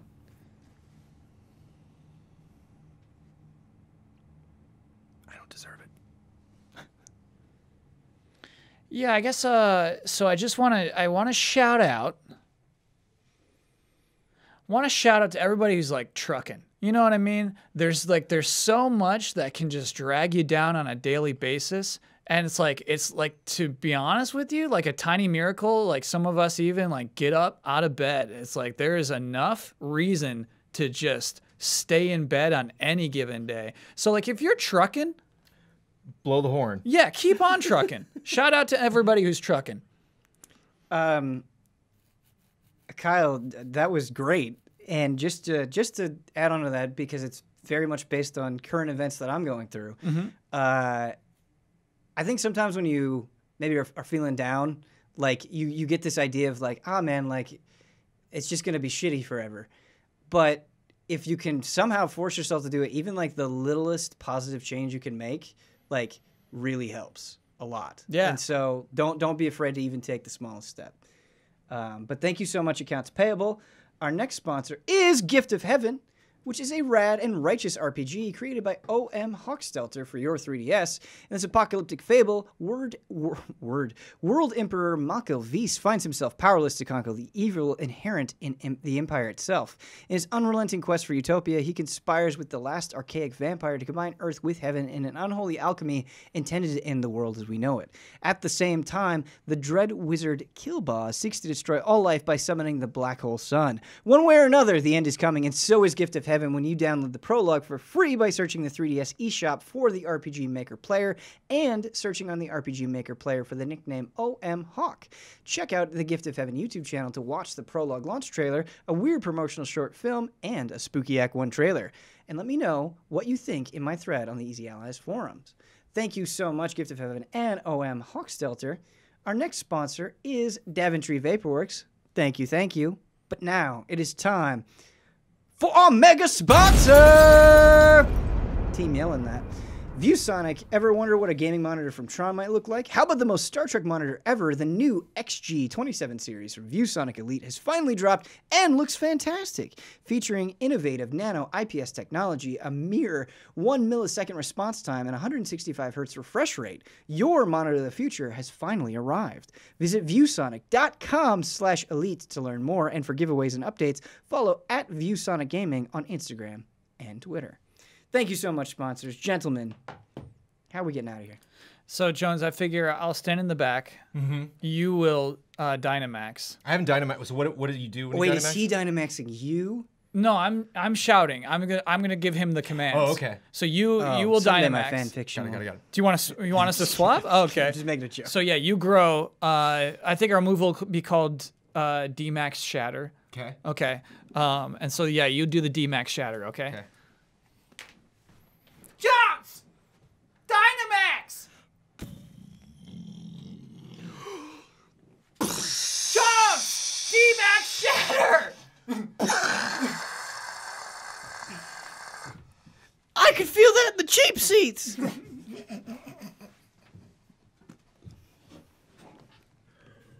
We have fun. We have fun. We have fun. We have fun. It's time to talk about Luigi's Mansion. That's good, Jones. I played enough of the game to know that reference. So I finished Luigi's Mansion 3. Nice. I wish I hadn't. Ooh. Because it was so goddamn good that I just wanted to keep going. Yep, that is the Fallen Order problem. Listen, I love the original Luigi's Mansion. Mm-hmm. I like Dark Moon a lot. You got to play Luigi's Mansion 3. If you're not playing Luigi's Mansion 3, what are you doing? It's like this game. We talked about it on the last episode of Frame Trap, and I'm going to talk about it again. Please. It is exploding with ideas, man. Like it's so crazy. And we were talking about with Pokemon, the frustration of being like, there's kind of a cool character here, but it doesn't feel like you're utilizing them.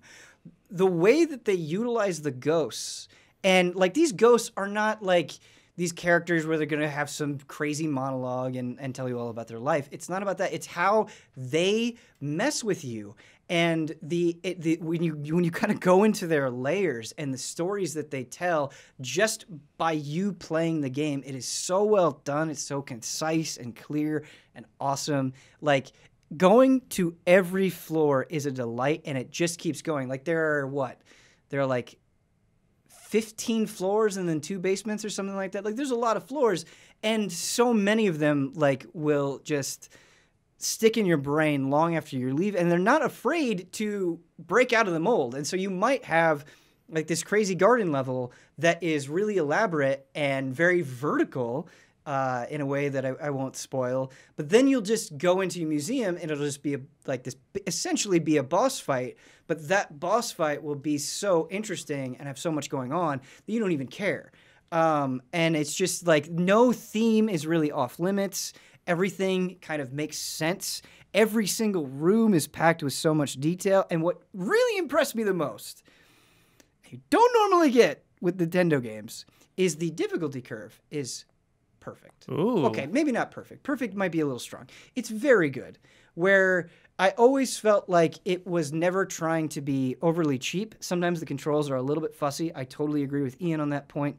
The controls could be a little bit better.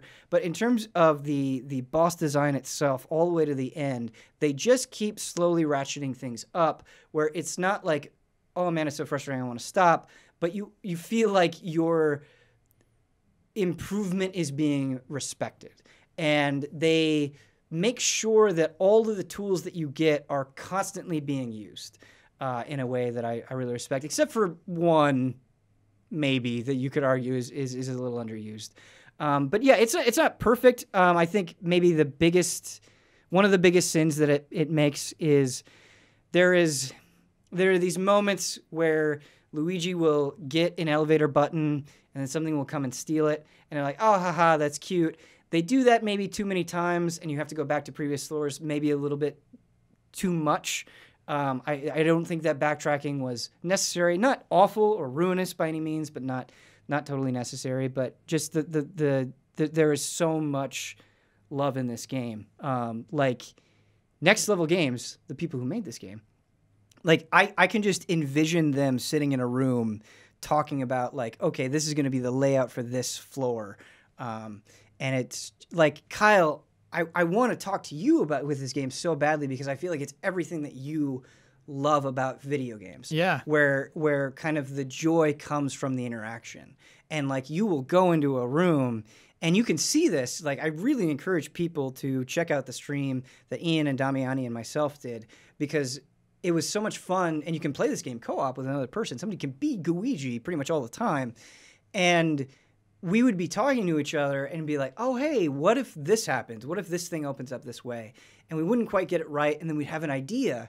And then it would open up. And we'd be like, wait, can we go in there? And then you'd go in there. And it just, that happens time and time and time again where it's like, you know, like even in your own Game Boy game, Kyle, I think what was so amazing about playing that is it was like, I can't believe you thought of that. That's so cool.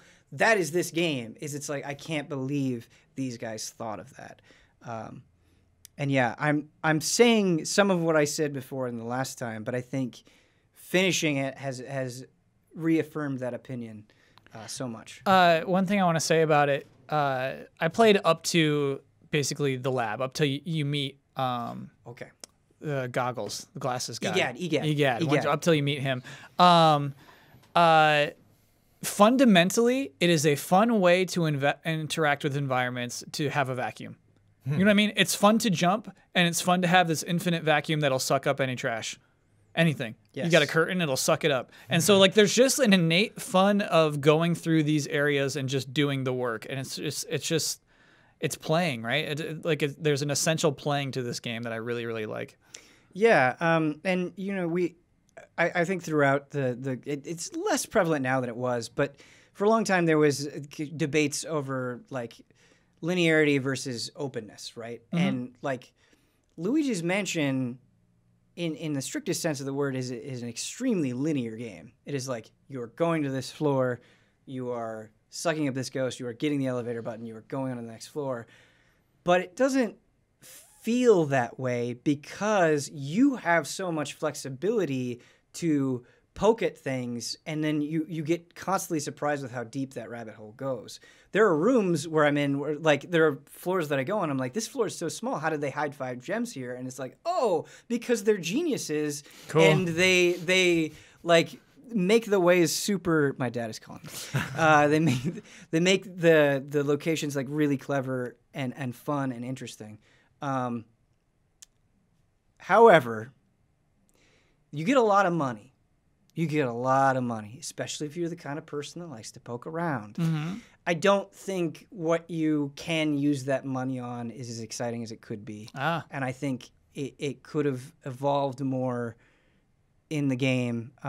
Like the bones that you get, where basically when you die, your little ghost pup brings you back to life. It's something that isn't useful, but I think for as much money as there is in the game, and how a lot of the secret hunting rewards you with money, I think they could have made it more exciting than they did. It was really funny to do, because I haven't played the campaign, but we all play the multiplayer mode together. If you're enjoying this conversation, you didn't know the stream happened, go to youtube.com/EasyAlliesPlays, see our group streams. Yeah. And the 8 of us all playing on 4 separate Switches co-op. So it's 4 Luigis, 4 Guigis, all separate colors. And I was Blood's partner, and Blood reviewed it. Yeah. And so Blood was all business. Like, and because I'm Luigi, whenever he would open a door, I would just, like go to him.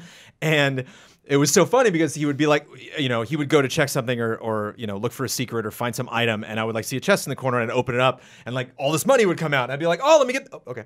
You know, like he'd always be like, no, like stop wasting your time with the money, because it didn't matter really in that mode. Mm-hmm. But God, these dollar bills all come floating out, and you're like, I have to suck all of this up. Yeah, it's fun. Because the sound is good. Yeah. Like when you hear, or the gold bars, the brilling sound makes really satisfying. And it's deceptively detailed. You know, like you go even like a closet. Like just in that mode, we would walk into a closet, and it's like, all right, cleaning supplies and a broom or something, and he does this like jump move that kind of shakes the world around you, and like every damn thing on that shelf just like falls all over the place. This game is gorgeous. Or even something I think is like a hint just from looking at, you know, because I again haven't played this, but I watched like, you know, about a fourth or a fifth of the game, you know, through Blood's eyes, you know, in the gameplay when I cut the review. And it's fun to see you move in the vacuum cleaner and you like move it over a table, and like the lamp shakes and the table shakes. Nothing instantly happens right away, But if you're like, wait a minute, and you go back, it's like kind of a hint that like, okay, just because that was kind of moving, there's probably something going on there. You need to go back, shake it up more, or discover, what you need to do to unlock that. And so it's just neat to see. It's neat to see that world kind of tinker, and it I think does a really good balance between being like spooky-ish, but like even for kids, if they're interested, in playing this, like it kind of makes it more accessible and not scary or imposing, because you just get to like slap the whole world around. Yes. You get to like just be so constantly on the offense that it's such a fun juxtaposition of him just terrified.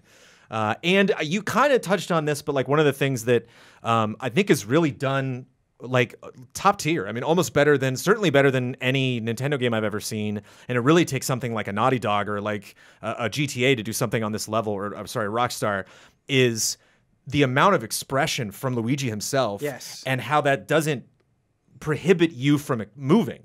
The fact that like something will happen and he'll, and he'll be doing his whole animation and his whole speech while, Blood's running over to check something else in the room, and so it doesn't like stop you in this reaction where you're like, okay, he's scared. I get it. It's kind of like you were controlling him almost the entire time, or at least that's what it looked like. It felt like. Well, what's amazing about that especially is Luigi just has pretty much one reaction to everything throughout the whole game. He's pretty much just scared. So it speaks to how well they're able to present it, that doesn't become monotone or boring or interesting. Like you love watching these characters interact on screen. Absolutely. There was something I was going to say that I really liked, and it's gone. Why'd you interrupt him, Kyle?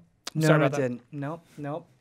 But I've seen Luigi make expressions in this game I've never seen Luigi make. He is very expressive in the game. I love that. Yeah, yes. I hear you. I see it. Blood was bummed that he doesn't sing the tune when he's walking around.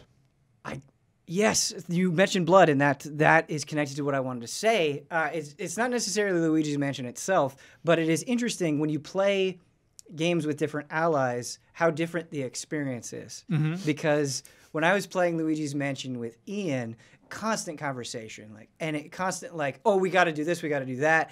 Like when I was playing Luigi's Mansion with Damiani, silence. Oh, but not in a bad way. Right. It was just like all business. We know. Yeah. There was this implicit understanding, and it was like we're gonna get shit done. Yeah. But like I felt myself change, where it was like just stone face playing. You see the Damiani, the half grin, just the little, it curves up just a bit. Yeah.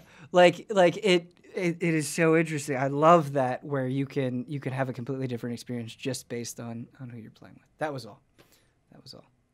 Kyle, I'm so excited for you to play this game. Yeah. I mean that. Like, no pressure. I just I'll be back. I want the joy. I want to give you the joy that Luigi's Mansion has got. Luigi's Mansion does not get enough credit. No. This game is fantastic. Yeah. And people are like, oh, it's just some silly. No, you have no idea. You fools. Yeah. Play this game. It's Christmas. I'm not going to play a spooky game.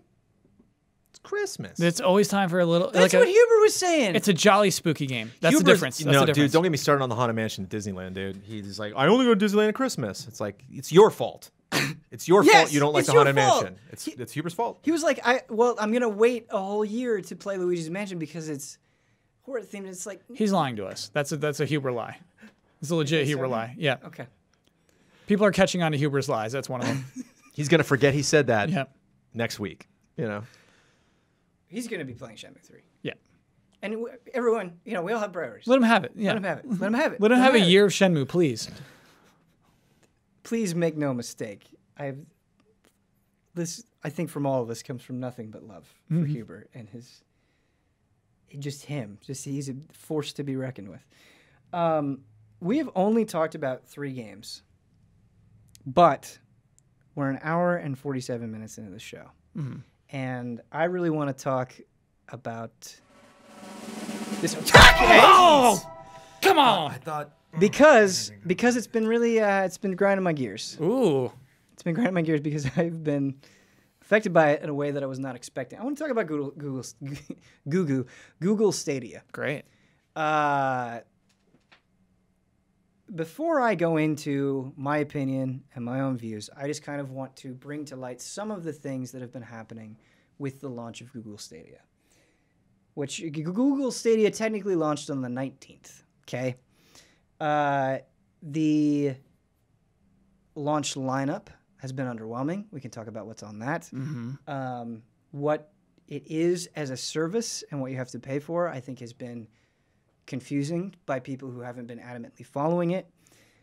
People who pre-ordered the Founders Edition are getting it after it officially launched. Yeah, so there have been the coverage of it has been tepid at best, I would say. Even prominent places like the Washington Post have videos that show pretty abhorrent lag where they cool. Yeah, so basically they're like, hey, watch me, and then he like tries to jump, and then there's a huge pause, and then he jumps up. Is that the spacebar clip? Yes. I've seen some GIF of the spacebar where he goes, yes. Ta-da! Yes. Like turns to the camera. It takes that long for the character to jump up. Even like a second is, years. So to say that this has maybe not gone as well as it could is an understatement. I guess maybe my opening question is, does it matter? Like, is this just what do you think will be the result of this? Is this something that will turn around? Do you think we're just experiencing sort of this initial roughness and it will get better and that they're onto something here?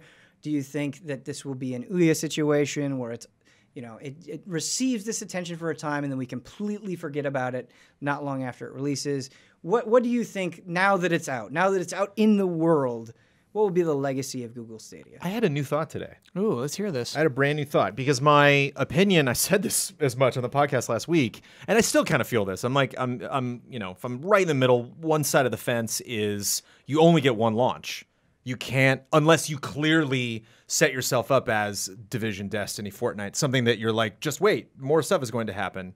Even like Spider-Man they're like, there are going to be 3 expansions. Come back, next month, month after that, month after that. So you at least can mark your calendar and know like, this experience is almost done and there's going to be more stuff.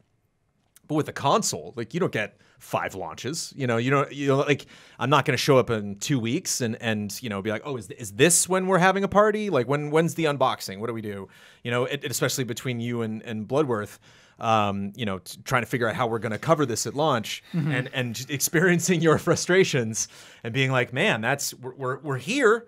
We're at bat. We're ready to swing our bat. Like let's play ball, and just the pitcher's not on the mound. And but at the same time, I thought today about Google, and it's like, wait, this is Google. This is what Google does. Like, when has Google done anything that you knew the day it came out? Like you just find out about something through a friend where they're like, oh, no, I remember when I got a PC and I was like, hey, I don't want to spend company resources on Microsoft Word, but I need a word processor. And you're like, dude, Google Docs. And I'm like, Google, of course. It was like, or, oh, no, yeah, Hangouts isn't around anymore. They changed to something else. Like, what? I didn't get an email. What? It's like, Google just does something. They're like, there, it's the thing. Use it. And you're like, oh, okay. And they're like, we're not going to have a ton of fanfare. We're not going to have some big opening night party because we're Google. We have all this money, all this resources to not only, invent, to not only innovate, to not only create new technologies that are either based on things that other people are doing or completely original, but support it if it's successful, take it away if it's not, I don't think that's how you should market and sell a video game console, if you can even call it that, a video game service really more than anything. But it is in a weird way characteristically Google, the way all of this is going down. Well, it's not good at all. Like, it's really hard for me. I think about attaching my phone to a controller and playing Red Dead on the road, and that's like the only reason I would get Stadia, is just for that experience, which you can't even do yet because it's not available on phones yet, right? Well, it is, but the store is, but not the games. No. If you have, I believe, I think it's the Pixel 3. If you have that specific phone, you can do it. But yes, but your comparisons there, this is the point that I want to stress. You mentioned Gmail and Google Docs, and my experience, and it sounds like your experience as well with those things, is, oh, cool, I didn't know this existed, but now I do, and my life is instantly better, and it just works. That is not the experience with Stadia. It does not just work. And you mentioned the issue that I've been going through with Google Stadia, and just to bring that to light really quickly. So I get an email where it's like, hey, enter this code. You can't just do it in your browser, which would make sense. You have to download the Stadia app on your phone, enter this code, claim your name, and then it was like, add a credit card and sign up for Stadia Pro. And it wouldn't let me get any farther. And it just said unexpected error. And I was like, what is wrong? Like, I paid $150 or whatever it was for this Founders Edition. What is going on? And I think it has something to do with Google Pay, but I had to like go through this lengthy process of just being like, what is wrong? And then being like, I'm not even sure this is right, but after scouring and searching, I think it might be something to do with my Google Pay account, which doesn't make sense because I'm just entering a credit card. So shouldn't the credit card just work on its own? And it's just like, why doesn't this just work? Like, why isn't it like so many other things where you get it and it should work? And if you are trying to be I think you mentioned like Google just being Google, and it feels like that is happening in this instance to the point of arrogance, where it's like, isn't the idea of streaming games so cool? And like they kind of just expect you to be on with that, but they're not following through or really giving you enough to be excited about it. And it feels like the people that are excited about it, they're not even like treating them very well. Like if you're an early adopter of this, like what are you really getting? Like at best, you're getting like not the best ways to play old games that you've probably already played because you're an early adopter. Like what is going on? Like I saw a review that basically said, who is this for? And that is my ultimate question. Kyle, who is this for? Who is this serving? There are people who want this. They don't want the box in their house. They don't want to be straddled with this box, right? They don't want to have this Xbox or PlayStation in their living room. They exist. They think this is the future. They like the idea of not having load times. I just can't get behind them. I think innately, human beings like having a box. I think we like ordering on Amazon, I like going to Target, whatever, taking this thing home, opening this box, plugging it into our TV. I think we like that. Even like when it's just like a Genesis Mini, even with like a Super Nintendo Mini, like we just like having this console that we plug our controllers into, that we plug into our TV. We know that the games come from this, and we own this thing. We spent this money that we worked for on this thing. It was cute to finish Fallen Order on PlayStation 4 Pro and then move to Pokemon and like pull my Switch out and be like, hey, what's up, buddy? It's like I haven't played my Switch in a while. Yeah, it's like nice, an old friend. We like objects, man. Yeah. We like objects, and like it's just not it. And for you to have a successful launch, for you to step into the realm of video games, even as an established company, and think you can do it, you still need something as good as Halo. Like Microsoft made it because of Halo, and Google doesn't they're not even as an attempt. They have their own studio. We don't know what they're making, but good luck. You have to make something as good as Halo. Nobody can. I have no confidence in you being able to do that. But if they have their own studio, why not wait until you have that moment? Why not make your presence felt in a more significant way? And why not wait to unveil this thing in an official capacity when it can play on phones? When it can, like, all phones and be more available? Like, why release it in this way right now? It's so weird. I think Jones almost had something there where he's talking about, I think the one exception would be the phone. I think the Pixel phones had a big launch. Hey, here it is. Boom, boom, boom. Mm-hmm. But I do think Google likes to let things organically grow. I think they're there. They said that in the Reddit Q&A that they had. They were like, oh yeah, well it'll go to phones. We just wanted to do the purpose of it just being a Pixel 3 is that the Pixel 3 audience is like our beta testers right now, and if we have any issues on that, then we know we can apply that to Android and iOS. So when it comes to Android and iOS, wink, it'll work. You know, or it'll be so much better.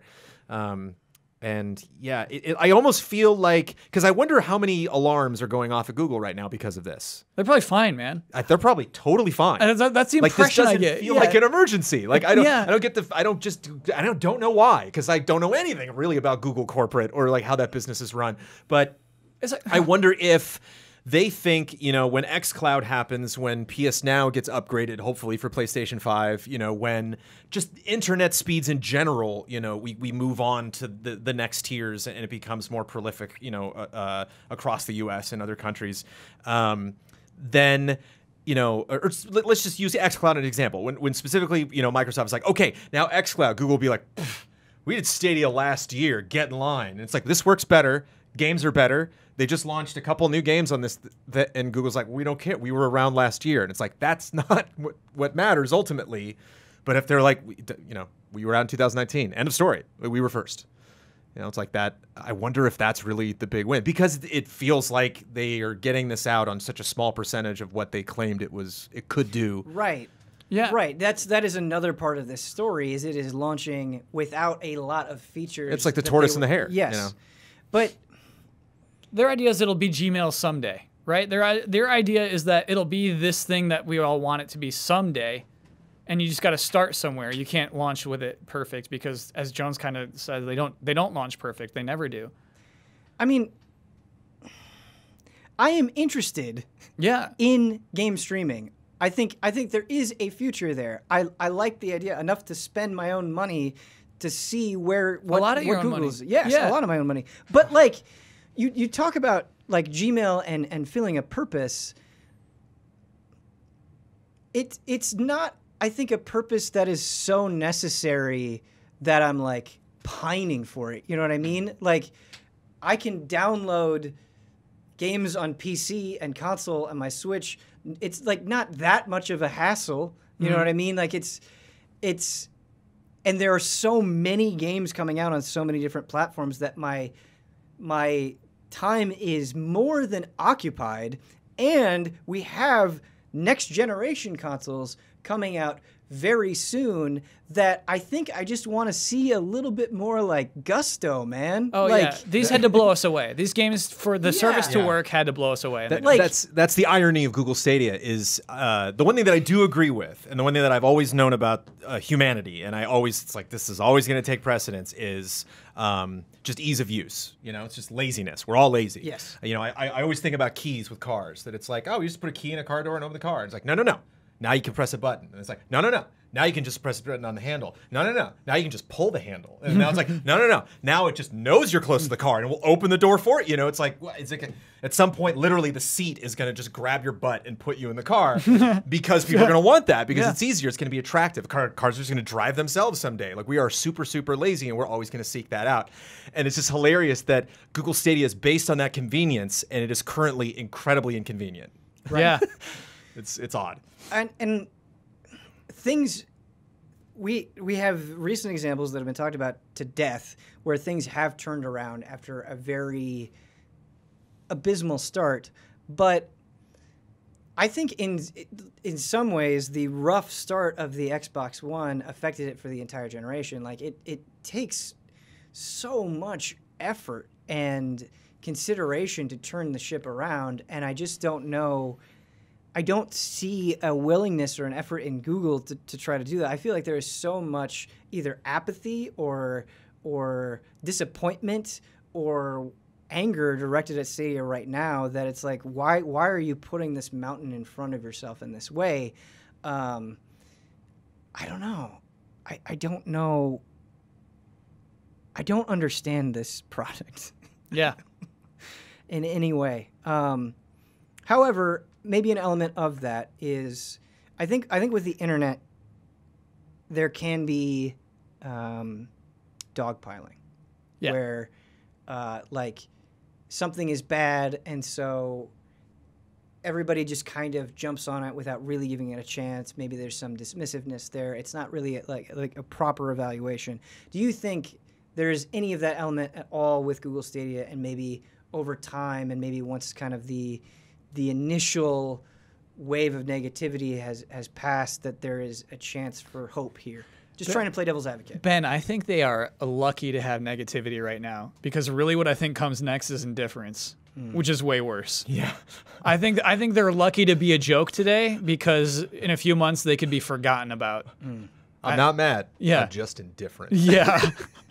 That's what I would fear worse for them, is like they need kind of like you were saying, like you can have multiple launches. They're going to need something else to like get any attention after this. Oh yeah, this was your big attention shot, and so I truly wonder, like, your game that you announce has to be amazing, or you have a controller that I don't know, like slaps apart and like it's a back massager. Like they need something that will like get people to be like, oh whoa, angry or laughing at anything. But like I don't know, I really don't know. See the future for Stadia after this.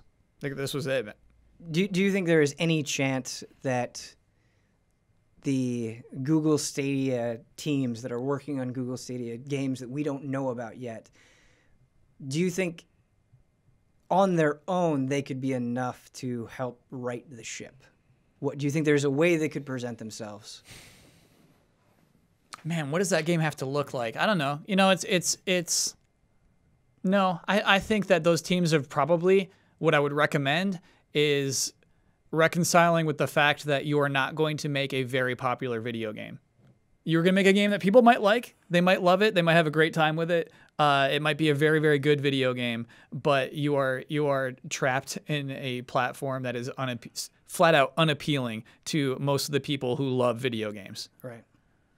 Well, yeah, if you're creating a technology that lets you play the way you've never played before, I need to play a game that's unlike anything that I've ever played before. Yeah. And I think there also needs to be some kind of Cinderella story, like a Kojima, PlayStation coming in and helping Kojima make Death Stranding. Like there's got to be some dev that we liked, like Stadia just announces tomorrow, like Telltale's back, like oh my god, like something. That's a cute idea. I get what you're saying. Yeah, like that's a good way to spend the money. That's a good way to endear us. That's fun.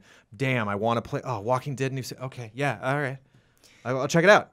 Yeah, I Wolf Among Us season 2. Yeah, I'm not saying that like there can't be something that won't generate some interest, but I feel like sometimes you mentioned like a Halo. Mm-hmm. I almost feel like we're kind of at a time now where a can't miss event is maybe not enough. Yeah. Because it feels like there are a lot of can't miss events where I feel like a consumer can reasonably say, all right, like I've got Cyberpunk, I've got Final Fantasy VII Remake, we've got Last of Us Part 2, we've got Halo Infinite, we've got Animal Crossing, right? Like, I'm not trying to be exhaustive here. I'm just saying the general quality of games is at a way where I feel like there's something really exciting to look forward to. That game of the year feels like it could happen at any point in a lot of ways.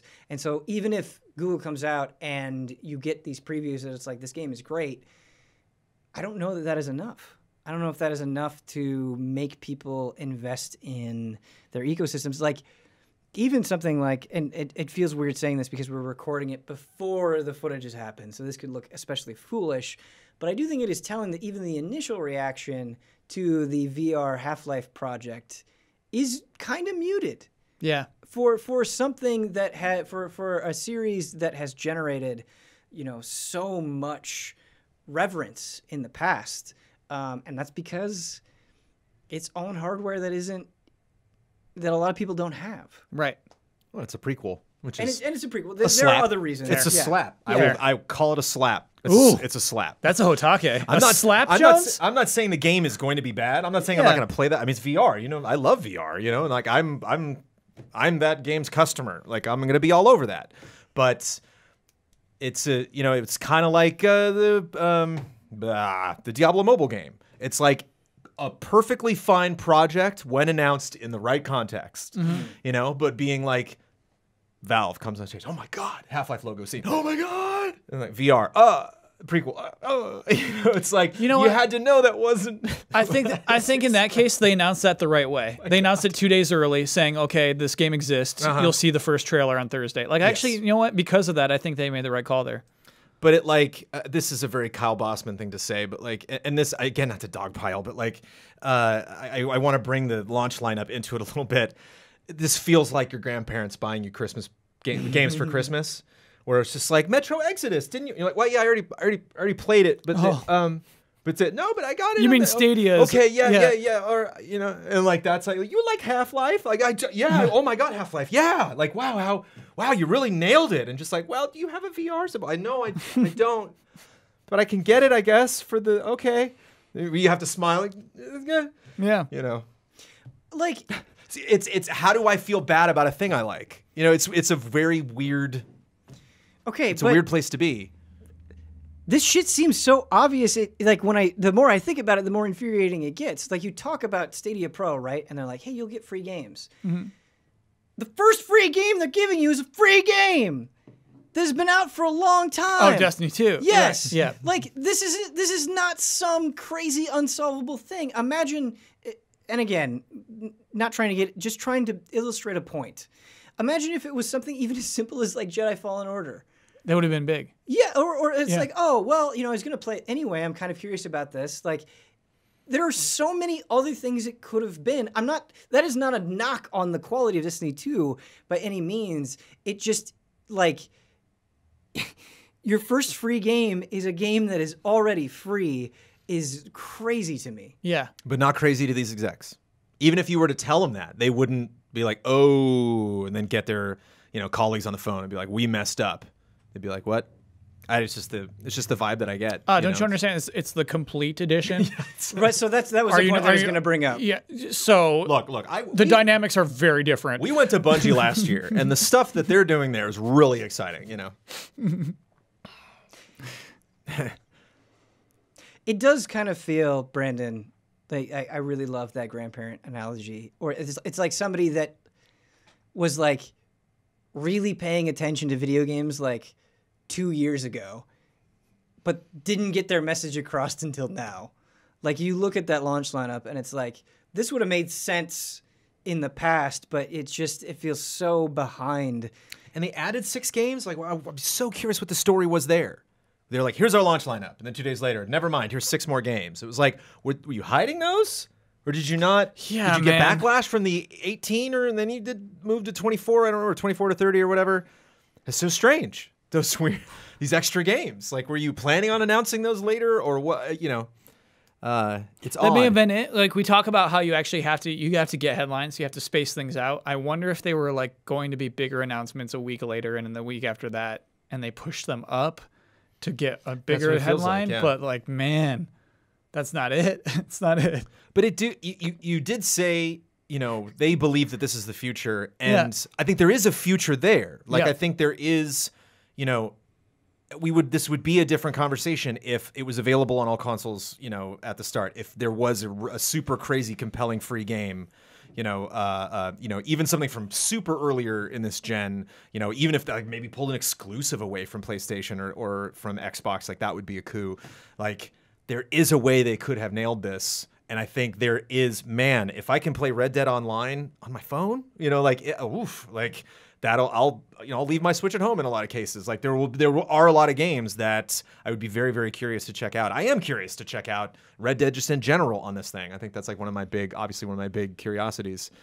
But it's just weird, and not in the right ways, not in a way that makes me curious and asking the right questions. You said that they believe that this is the future, and you made me realize that, like, I think that there is value in this idea, but just from Google itself, they are not convincing me that it is the future.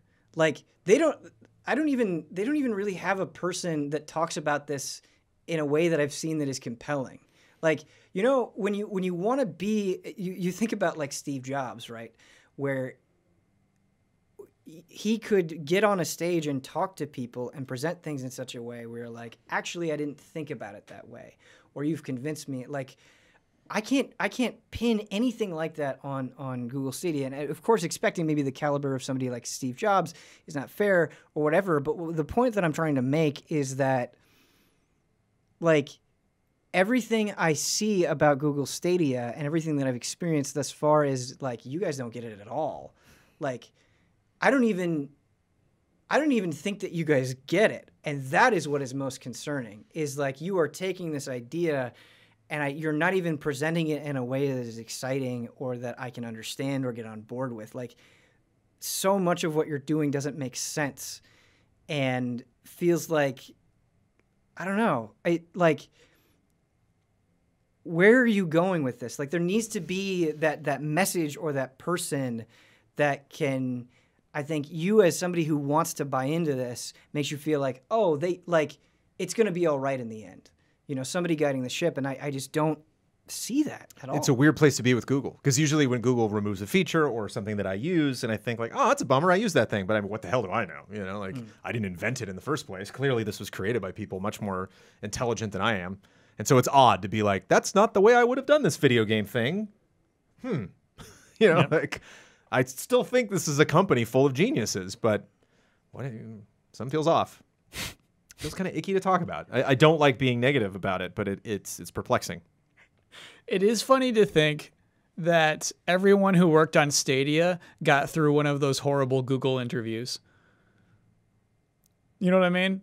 Google's notorious for having this ugly interview process where it's just like, how many ping pong balls are in the bus? And you're like, well, okay, here's how many ping pong balls are in the bus. You know what I mean? It's just like, okay, now balance on that ball for 15 minutes. You know what I mean? So it's like, it is funny to think that everyone who worked on Stadia went through a Google interview. But that process makes Stadia make a lot more sense. Yeah, it almost does in a weird way. Like, we're not simple thinkers here. Right. It's like, right. Yeah. It's right. Like Stadia is the product of like somebody who correctly guessed how many ping pong balls are in the box, and that's not useful to anyone. Yeah. Are we ready for some emails? Oh, heck yeah. Kyle, I'm so glad you said that. Brian asks, how many ping pong balls are in there? All right, our first email comes in from Mirko, who says, hello, allies. As you all know, some video games have different titles in different parts of the world, so today we're making the allies the heads of the video game naming committee. Ooh. You have one job. Decide on what shall be the one and only way to name that game. Oh, this is fun. Whether it's because it sounds catchier from a marketing standpoint, or if it describes the vibe of the game better. These are the games presented to the committee today. Do we keep calling it Resident Evil, or do we go to Biohazard? Biohazard's way better. I'm with you. Yeah, Resident Evil fit the first game, and then we're done.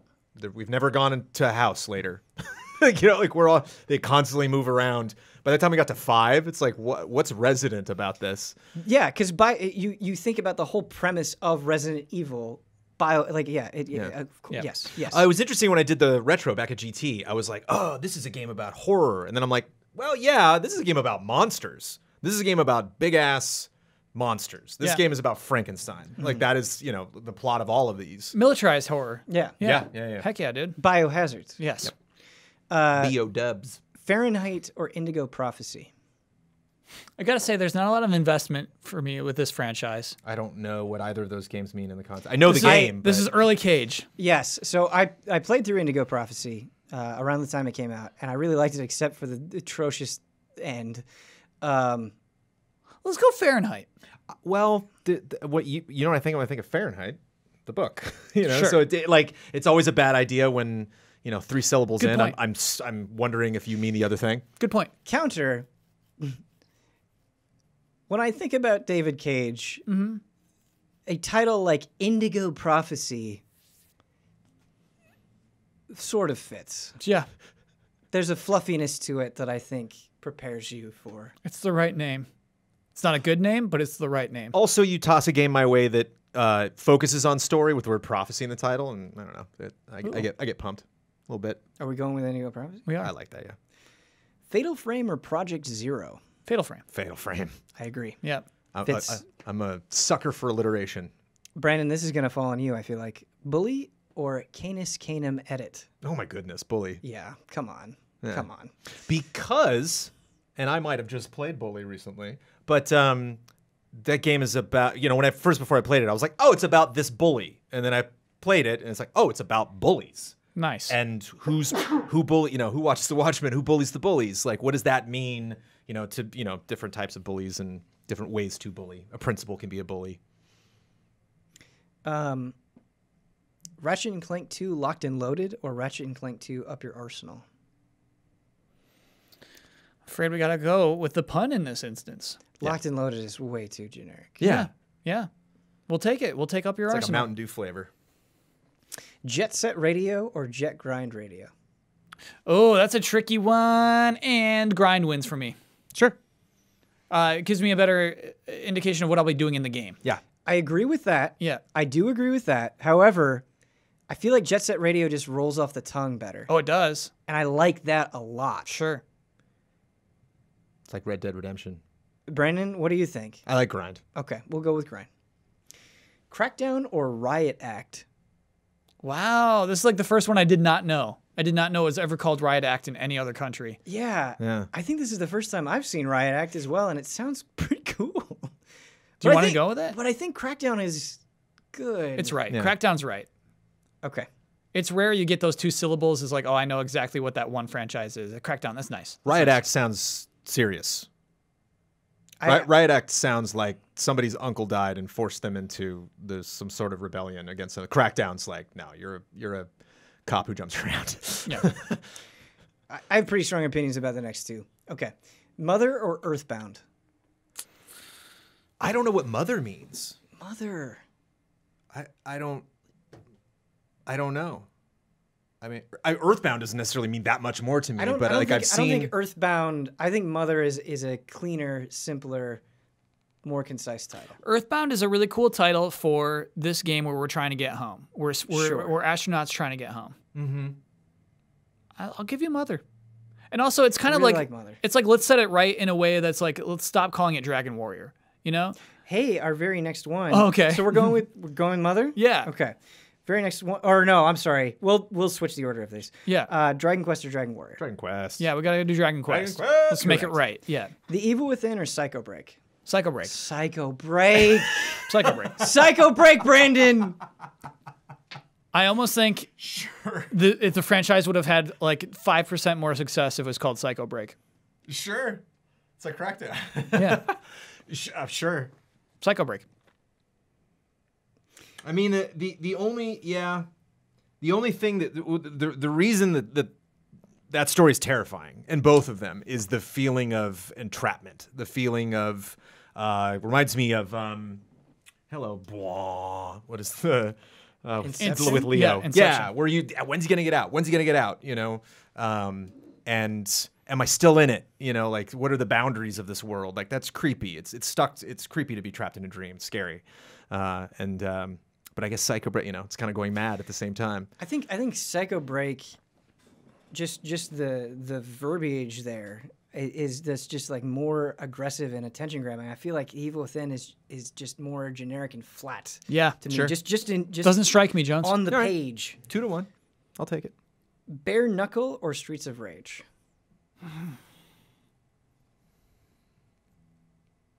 Okay, I've thought about this. I like Bare Knuckle. Yeah. I like Bare Knuckle too. You would be incensed. But I feel like multiple Streets of Rage characters wear gloves, so they're not bare knuckles. I was curious of that. Yeah. Okay, what's the qualification? Yeah. Do they punch enough that the gloves wear? I feel like they're gloved characters, and so bare knuckle. Not fair. Yeah. Okay. This is the one that we're it's fair. holding to It's fair. the context of the actual world. You're right, Brandon. But also, my Evil Within argument fell flat. And Bare also, Knuckle was like, nah. With Streets of Rage, I like that we're mostly going to be playing on streets. That are full of rage. Yeah. It does, yeah. It mostly is street levels. Yeah, I think that's cool. I do think, again, going with the Jet Set Radio, Jet Grind Radio thing, Bare Knuckle just sounds really good. Yeah. It does. This has been a very informative game. I didn't know. Yeah. I think I might be willing to concede Bare Knuckle if we want to do it. I like Streets of Rage. I think we got to go with Streets of Rage. There's a bonus here. We're absolutely doing this. This is a great game. Sega Mega Drive or Genesis? Mega Drive, get out of here. It's a Genesis. I know people are very proud of Mega Drive. They think it's definitely a better title. Genesis is a way better title. Yeah. It really is. I kind of like Mega Drive. I mean, one of the things that I like too is your Jet Set Radio. The Sega Genesis is just like it's a rainbow. It's just such a fun, phonetic. It's biblical. I get a lot of energy from it, man. I get what you're saying. Yes. But I think about the whole like marketing of the Genesis, and Mega makes sense with the vibe of the Genesis, where it's trying to be the cool kid. It's trying to talk about its attitude. And Genesis doesn't convey that vibe to me as strongly. Oh man, the vibe I get from Mega Drive is that, you know how you get like knockoffs of consoles that have weird names? Yeah. Mega Drive sounds like a knockoff Super Nintendo. It sounds like you would get something. Oh, it kind of looks like a Super Nintendo, but it's called a Mega Drive. This is the start of something, man. This is just the beginning. This is man. Yeah. I mean, I like what you just did there. Yes, like honestly, Sega did a lot of good names for consoles. And Genesis is. And also, Genesis falls in line with Saturn, falls in line with Dreamcast. Like they all kind of have a. Not that those words are similar, but they all have a. So I love the Dreamcast. I do. And but I think the Dreamcast as a name is like a wonderfully bad name. I do not think it is a good name. I love it for that. Yeah. But I don't think it's good. Like I don't. It's like a Randy Quaid movie you didn't know happened. Like he was in what? GameCube is Danny a Glover's terrible. in it. It's a weird movie. GameCube is a terrible name. Yeah. GameCube's bad. It's so bad. A little too literal. Honestly, PlayStation is bad. Like PlayStation is bad. Yeah. Interactive box. Yeah. All right. Great game. One word, capital S. I'll give you Genesis. Okay. I think I'm gonna go on. I think I'm gonna side with Mega Drive, but. Next question comes in from Tyler. Hey, Ben and Allies. Terry Bogard's inclusion into Smash has got me thinking about what has made Smash so successful over the years. I feel like for years everyone thought it has just been the recognizable characters that leads to its widespread appeal. Terry Bogard's inclusion bucks this trend. I think it's safe to say that not many people knew of Terry before Smash. It was certainly the case for me. Yeah. But people have been overall very receptive to Terry. I think this is because of Sakurai's showcase video of Terry. His passion, love, and knowledge of SNK was very apparent and infectious. It's hard for other fighting games to learn from Smash because it's not like they have Nintendo IP, although Mario appearing in other fighting games would be sick. But do you think Sakurai's video is something other fighting games could learn from? Passion is something any developer can show, but it might be hard to get across to your audience. I don't mean to say fighting game devs don't have any passions for their games, but it's rare you ever see it. Do you think other games, fighting games or otherwise, come to mind that were sold off of passion by the developers? I think any games could get this across more effectively, but I'm curious to hear what you guys think. Thank you for all that you do. Lots of questions there. So, I feel two ways on this. One, that video is great. This is Sakurai John's... Right, 45 minutes, right? Yeah, holding two controllers, showing you everything that's great about this character. Not as many... There are more people who love Terry in Smash than there are who watch that video. The video is... The popularity of Terry, I wouldn't say is just because of the video. It's because of that passion. It's because of the hard work that went into this character. It's because of his implementation. It's because he's a great character at its core. But Sakurai is a single human who people, they can't match. They cannot match his passion. His passion is a superpower. His dedication is a superpower. And so many people should and could learn from this, but it's impossible to replicate. It's impossible for anyone else to do as good of a job as creating Terry into Smash Bros. Than Sakurai leading this project can. So I agree, but I think it is important to bring up that... So I think Sakurai is a genius. Yeah. I do. I think he is a gift to video games, undoubtedly. I think he has proven that time and time again. Like I don't care what you think about Smash. I think Sakurai is great. However, Sakurai has also had the benefit through his own efforts, make no mistake, of building up a prestige and a legacy. And, you know, you can't just be a fighting game that isn't working with Nintendo, that hasn't had the prestige built up, and just come out there and have the same presence as Sakurai. You can't just do that instantly. That just doesn't happen. You're trying, I think, to compare something that has gestated for decades versus something new that may just be starting up. Yeah, this is weird to talk about, Ben. So, like, when Melee's out, I have no idea who Sakurai is. Right. Right? And so, but like... you know who Mario is. Yeah. But like, so I think, but we're talking about his notoriety. I think it's forming. I think it's even greater than it was during Super Smash Bros. For Wii U, Super Smash Bros. For 3DS. Yes, but it is a combination of those things, right? It is a combination of Nintendo characters coming together and his own reputation building up over time. Obviously, he's doing a great job with that, but I'm saying, like, Arc System Works has a greater challenge with Soul Bad Guy and that recognizability, right? Yeah. It's a different thing, but I don't think that necessarily means that, like, there is so much passion out there. Are you telling me Yoshinori Ono is not passionate? He's not as passionate as Sakurai. I will tell you that. But I do think, Ben, we're talking about Soul Bad Guy. This is, I think, the learnable moment. Yes. Is like, you watch your videos, they suck. Your videos are not as good as Sakurai's video. You're saying there's something to... You're trying to explain your new mechanics of your characters? You're doing a bad job because it's not as good as Sakurai's. He does the best job. He puts on this 45-minute video. It is too long, absolutely. But just look at his presentational style, his skill, the way he communicates things, the way he edits things. These videos are best in class. And other fighting game creators, they need to like take notice and try at least to emulate it. Well, because there's a difference there, right? Yeah. Like, I feel like a lot of trailers for everything, but if you look at fighting game character review trailers, they're kind of a lot of the same thing, where it's like, oh man, this character is a badass. Here's a montage of them doing cool things. It's going to end with a super. Yes, exactly. And it's not like that isn't cool or exciting. It is, but you look at Sakurai, and I say this with the utmost love in the world, it's just a nerd in a room being passionate about something that's awesome.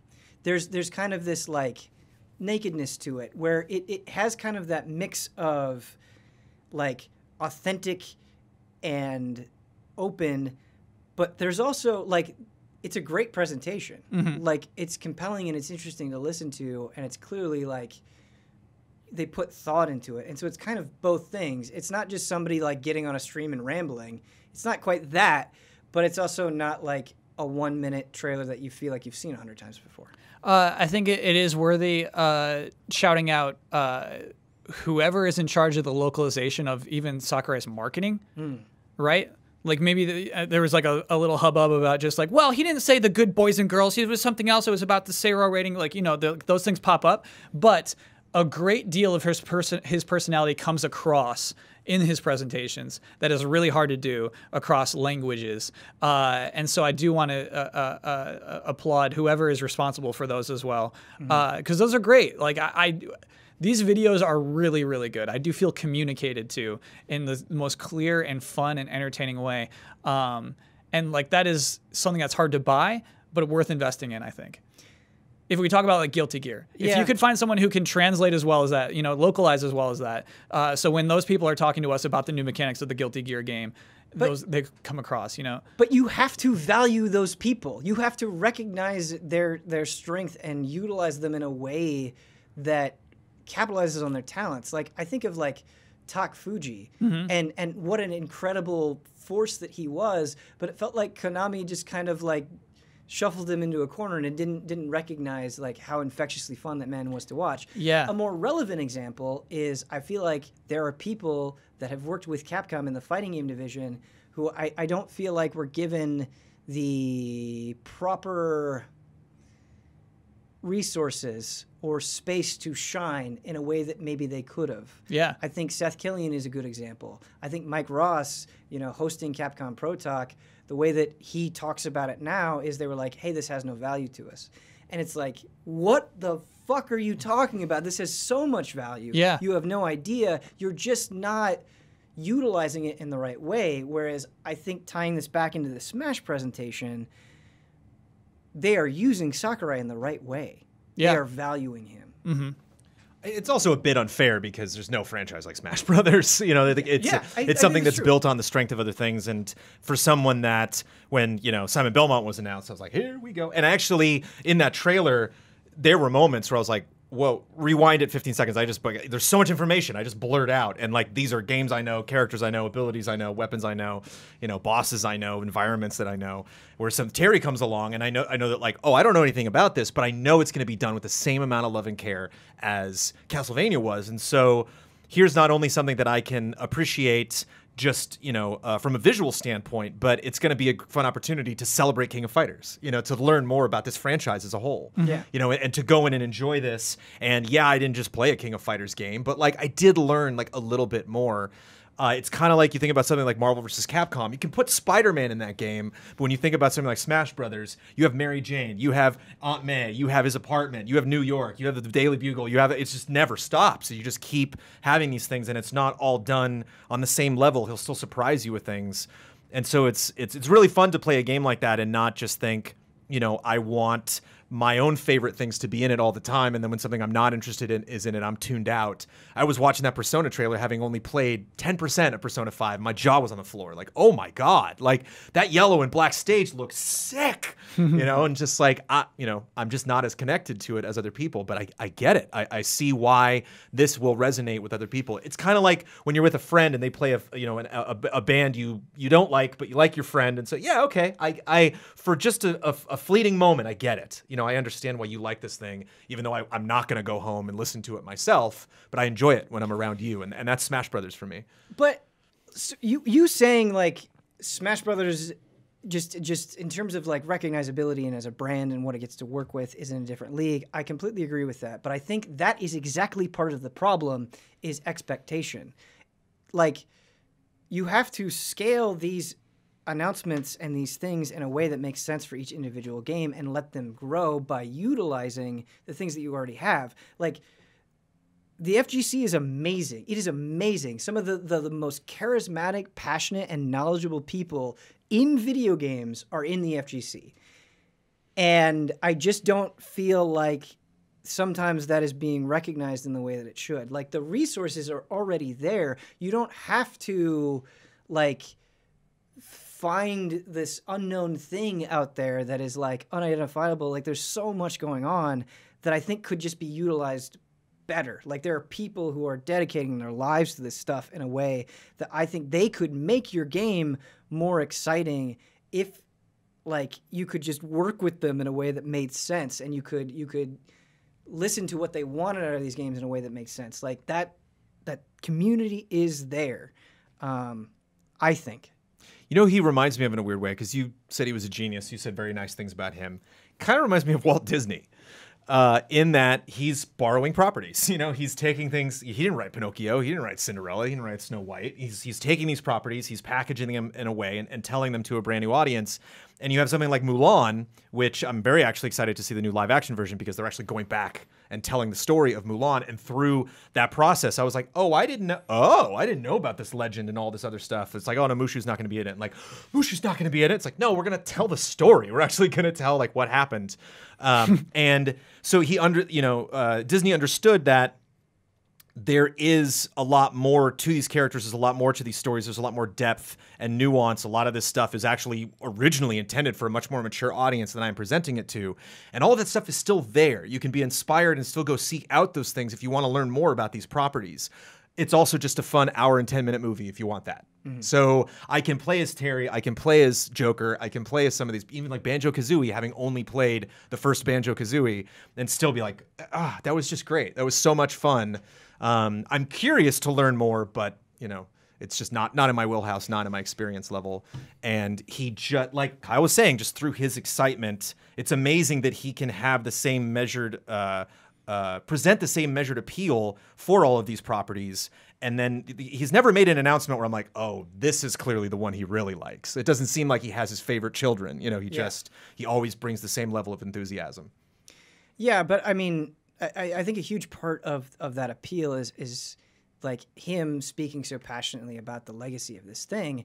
I think there are other things that, if given just a little bit of time and attention in that way, could really shine. Like, Guilty Gear has an incredible legacy, and it has absolutely awesome characters. Like, you don't need to know anything about the games or the mechanics to appreciate like how fun that world and the vibe of Guilty Gear is. And I think you could present that in a way that makes it exciting and very understandable to people. And like, you could make them want to be a part of it and take that dive. And like, I think about like Tekken, right? And how goofy it is and how much fun it is seeing some of those character endings. Sometimes I feel like now, maybe especially maybe some people don't know about that stuff. Maybe that would be appealing to more people if you could present it that way. And I think just showing different sides of your game or the legacy or tying it all together in a way. Like a good example is when you have fighting game series that go on for a long time, I think a lot of people are like, wait, what's happening in the story again? Mm-hmm. And like a lot of games do a really bad job of catching you up. Yeah. Like things happen that are just a continuation. You're like, wait, what? How did this character get here? Where did they come from? What's going on? What was affecting that person? And so I think even just like summarizing the stories better could maybe get people on board in a way that would be effective. It's interesting you brought up Tekken because I was trying to think like, what's a franchise that I'm just like tuned out of for all the wrong reasons? And every time I see a new Tekken trailer, I'm like, yeah, I missed the first 5 seasons of this television show. Clearly, right. There's clearly set 2 characters to each other. You know, and I'm like, sure, I feel that there's intensity here, but I don't know what's going on. You know, and you don't always know what's going on. But Mortal Kombat, I just care a little bit. I'm just a little more curious about what happened to Liu Kang. Like, you know, like it sucks because it's like you were saying with the FGC. Like you cannot fake it. You can't fake the fandom. You can't fake sport. You know, shoutcasting. You can't fake. You know, certainly can't fake playing these games. Like this requires such a demanding level of skill. Right. But in a way you still have to. Not to bring this into other crazy, you know, I will say this just very briefly. It's a little bit like politics. You can have a really great platform, but if it's not entertaining, I'm not interested. You know, like if it doesn't speak to me, if you're not taking something that I might not be thinking about and bringing it into an arena or presenting it in a way that makes sense and is attractive to me to even just begin the lesson, then I'm not going to want to be preached at, you know, or I'm not going to want to be like, no, just give me 5 minutes. Like, you got 30 seconds, go, you know, and then you're like, oh, well, this happened to this guy and then his dad, never mind. You know, it's like, I'll make the sequel for the fans and then they'll support us. Well, you mentioned Mortal Kombat, and like one of the best things that Mortal Kombat did is the way that it handled its reboot, because it honored the story that it was telling before, but it was also a great point to get everybody on the same page. And so it's like, you think about Mortal Kombat 11, it's like, well, I really only I don't need to know everything that happened in Mortal Kombat. I just need to know what happened in Mortal Kombat 9, Mortal Kombat X, and Mortal Kombat, like, I'm good. Like, they've did a smart way of kind of catching you up to speed, I think. And obviously the way that they present that story, it's not like you have a cutscene at the beginning, you do 10 fights, and then you have a cutscene at the end, and then by the time you're watching the ending cutscene, you're like, wait, what happened at the beginning? It's you know, a consistent cinematic story throughout the whole thing. But and I think if you know 2% of the characters that get wiped out at the beginning of Smash Brothers Ultimate, that's still a heck of a cutscene. You know, it's still a very powerful draw. I'm like, if you've never seen Kirby in your life, you're like, who's this pink guy that just like coasted through all of that craziness? You know, that bird guy got wiped out. Those 3 robots got wiped out. Like, what's going on? Kyle, I've got a question for you. Yeah. Sometime in the future, we're staring at a dark room, stage, in fact. Yeah. And someone gets up and they say Street Fighter 6. Yeah. How would you want them to present that? What do you think would be, based on everything that we've talked about, presentation and passion and people and getting people on board, what would you see that would be personally enticing to you? So I think Street Fighter 6 is, by the way, I wanted to apologize to Yoshinori Ono, who like worked himself sick. He's just like, you know, just want to make it clear, Sakurai's on the passion tiers, top tier, like nobody's close. Okay, so Ben, I think you can't low-key announce Street Fighter 6. I think the franchise is too big for that. I think it's too big for like an honest, like, hey, and here's what we're working on, and we really want Street Fighter 6 to be something we've been working on. Like Street Fighter 6 is the trailer where the title's not until the end. Like you want to be surprised that this is Street Fighter 6 at the end. Visually, this looks exciting. We see more than just Ryu and Ken fight. Like this is a trailer that has an impact, not just story-wise, but just like visually. I've never seen a punch look like that. I've never seen the hit of a punch look like it has an impact on a human being like that. It's something. It's just like this trailer. I've never seen anything like this. And then Street Fighter 6 it ends with. And Jones, please, yeah. Street Fighter needs a Thanos. This is actually kind of related to what I was going to bring up. Okay.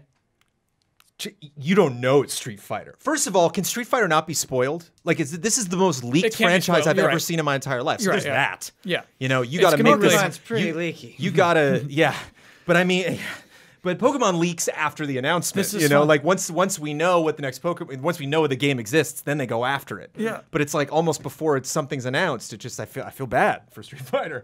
I need to see all of the characters that I know and love getting just whooped. Like I need to see, Blanca's hand fall like unconscious. I need to see Ryu's headband like bloodied, like in a puddle. Like oh damn. Mm-hmm. I need to see that airfield that Guile fights on in flames. I need Capcom to address this franchise is in trouble. Yeah. That's what this game is about. This game is about all of these characters fighting to get back and regain control of their world. Do you know what you made me realize, Jones? And this is psychotic. Pokemon Sword and Shield would have been fine if all those Pokemon just got snapped. If there was an evil power that made all of the Pokemon who had to get out of the game go away, yeah, it would have been fine. There would have been stakes. No, like we would have cared. It's the UK. They just don't want them. Yeah. The UK is like snobbish. Oh They're just God. like, oh, sorry, Gen 2? No. Kyle, you're so right. Like, psychotic is the perfect way to describe that. But and people would be furious. Yes. But imagine like the villain of your Pokemon game. Yeah. You get to the end and he like deletes like half of the Pokemon that you collected. You would be furious, but you would be emotional in a way, and you'd like want to talk to people about it. Yes. It would be fucking ballsy. Right.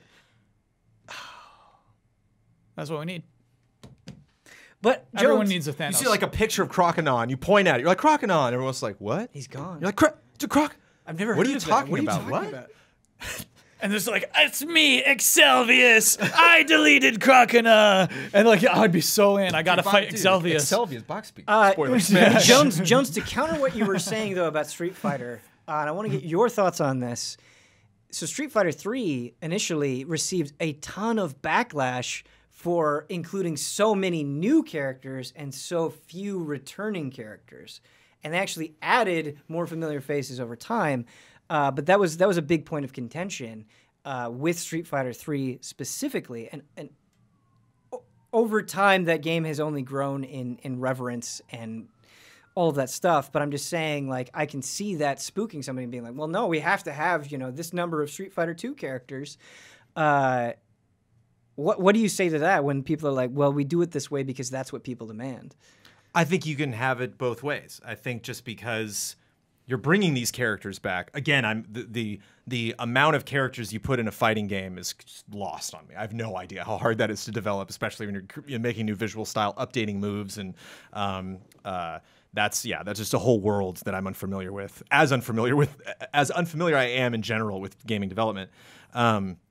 But I think, again, that's why I think there should just be, you can have a couple new characters, but I think there should be one central, because that was attractive to me about the new Mortal Kombat. Like, I'm not caught up on this, but this idea about the time manipulation, and how that's affecting and bringing these two worlds together. It's like, cool. There's just one trailer that in 10 seconds told me the entire plot, and I was like, I got it. Great. Yeah. Neat. Well, yeah. Fun. Old Scorpion. Yeah. I get Boy, it. I'm kind of curious to check that out. Like that, because maybe this would kind of bring me back up to speed on this story. Maybe it's not only cool that I missed a couple games, but actually like I get to experience this in a way that maybe fans don't, kind of jumping in now.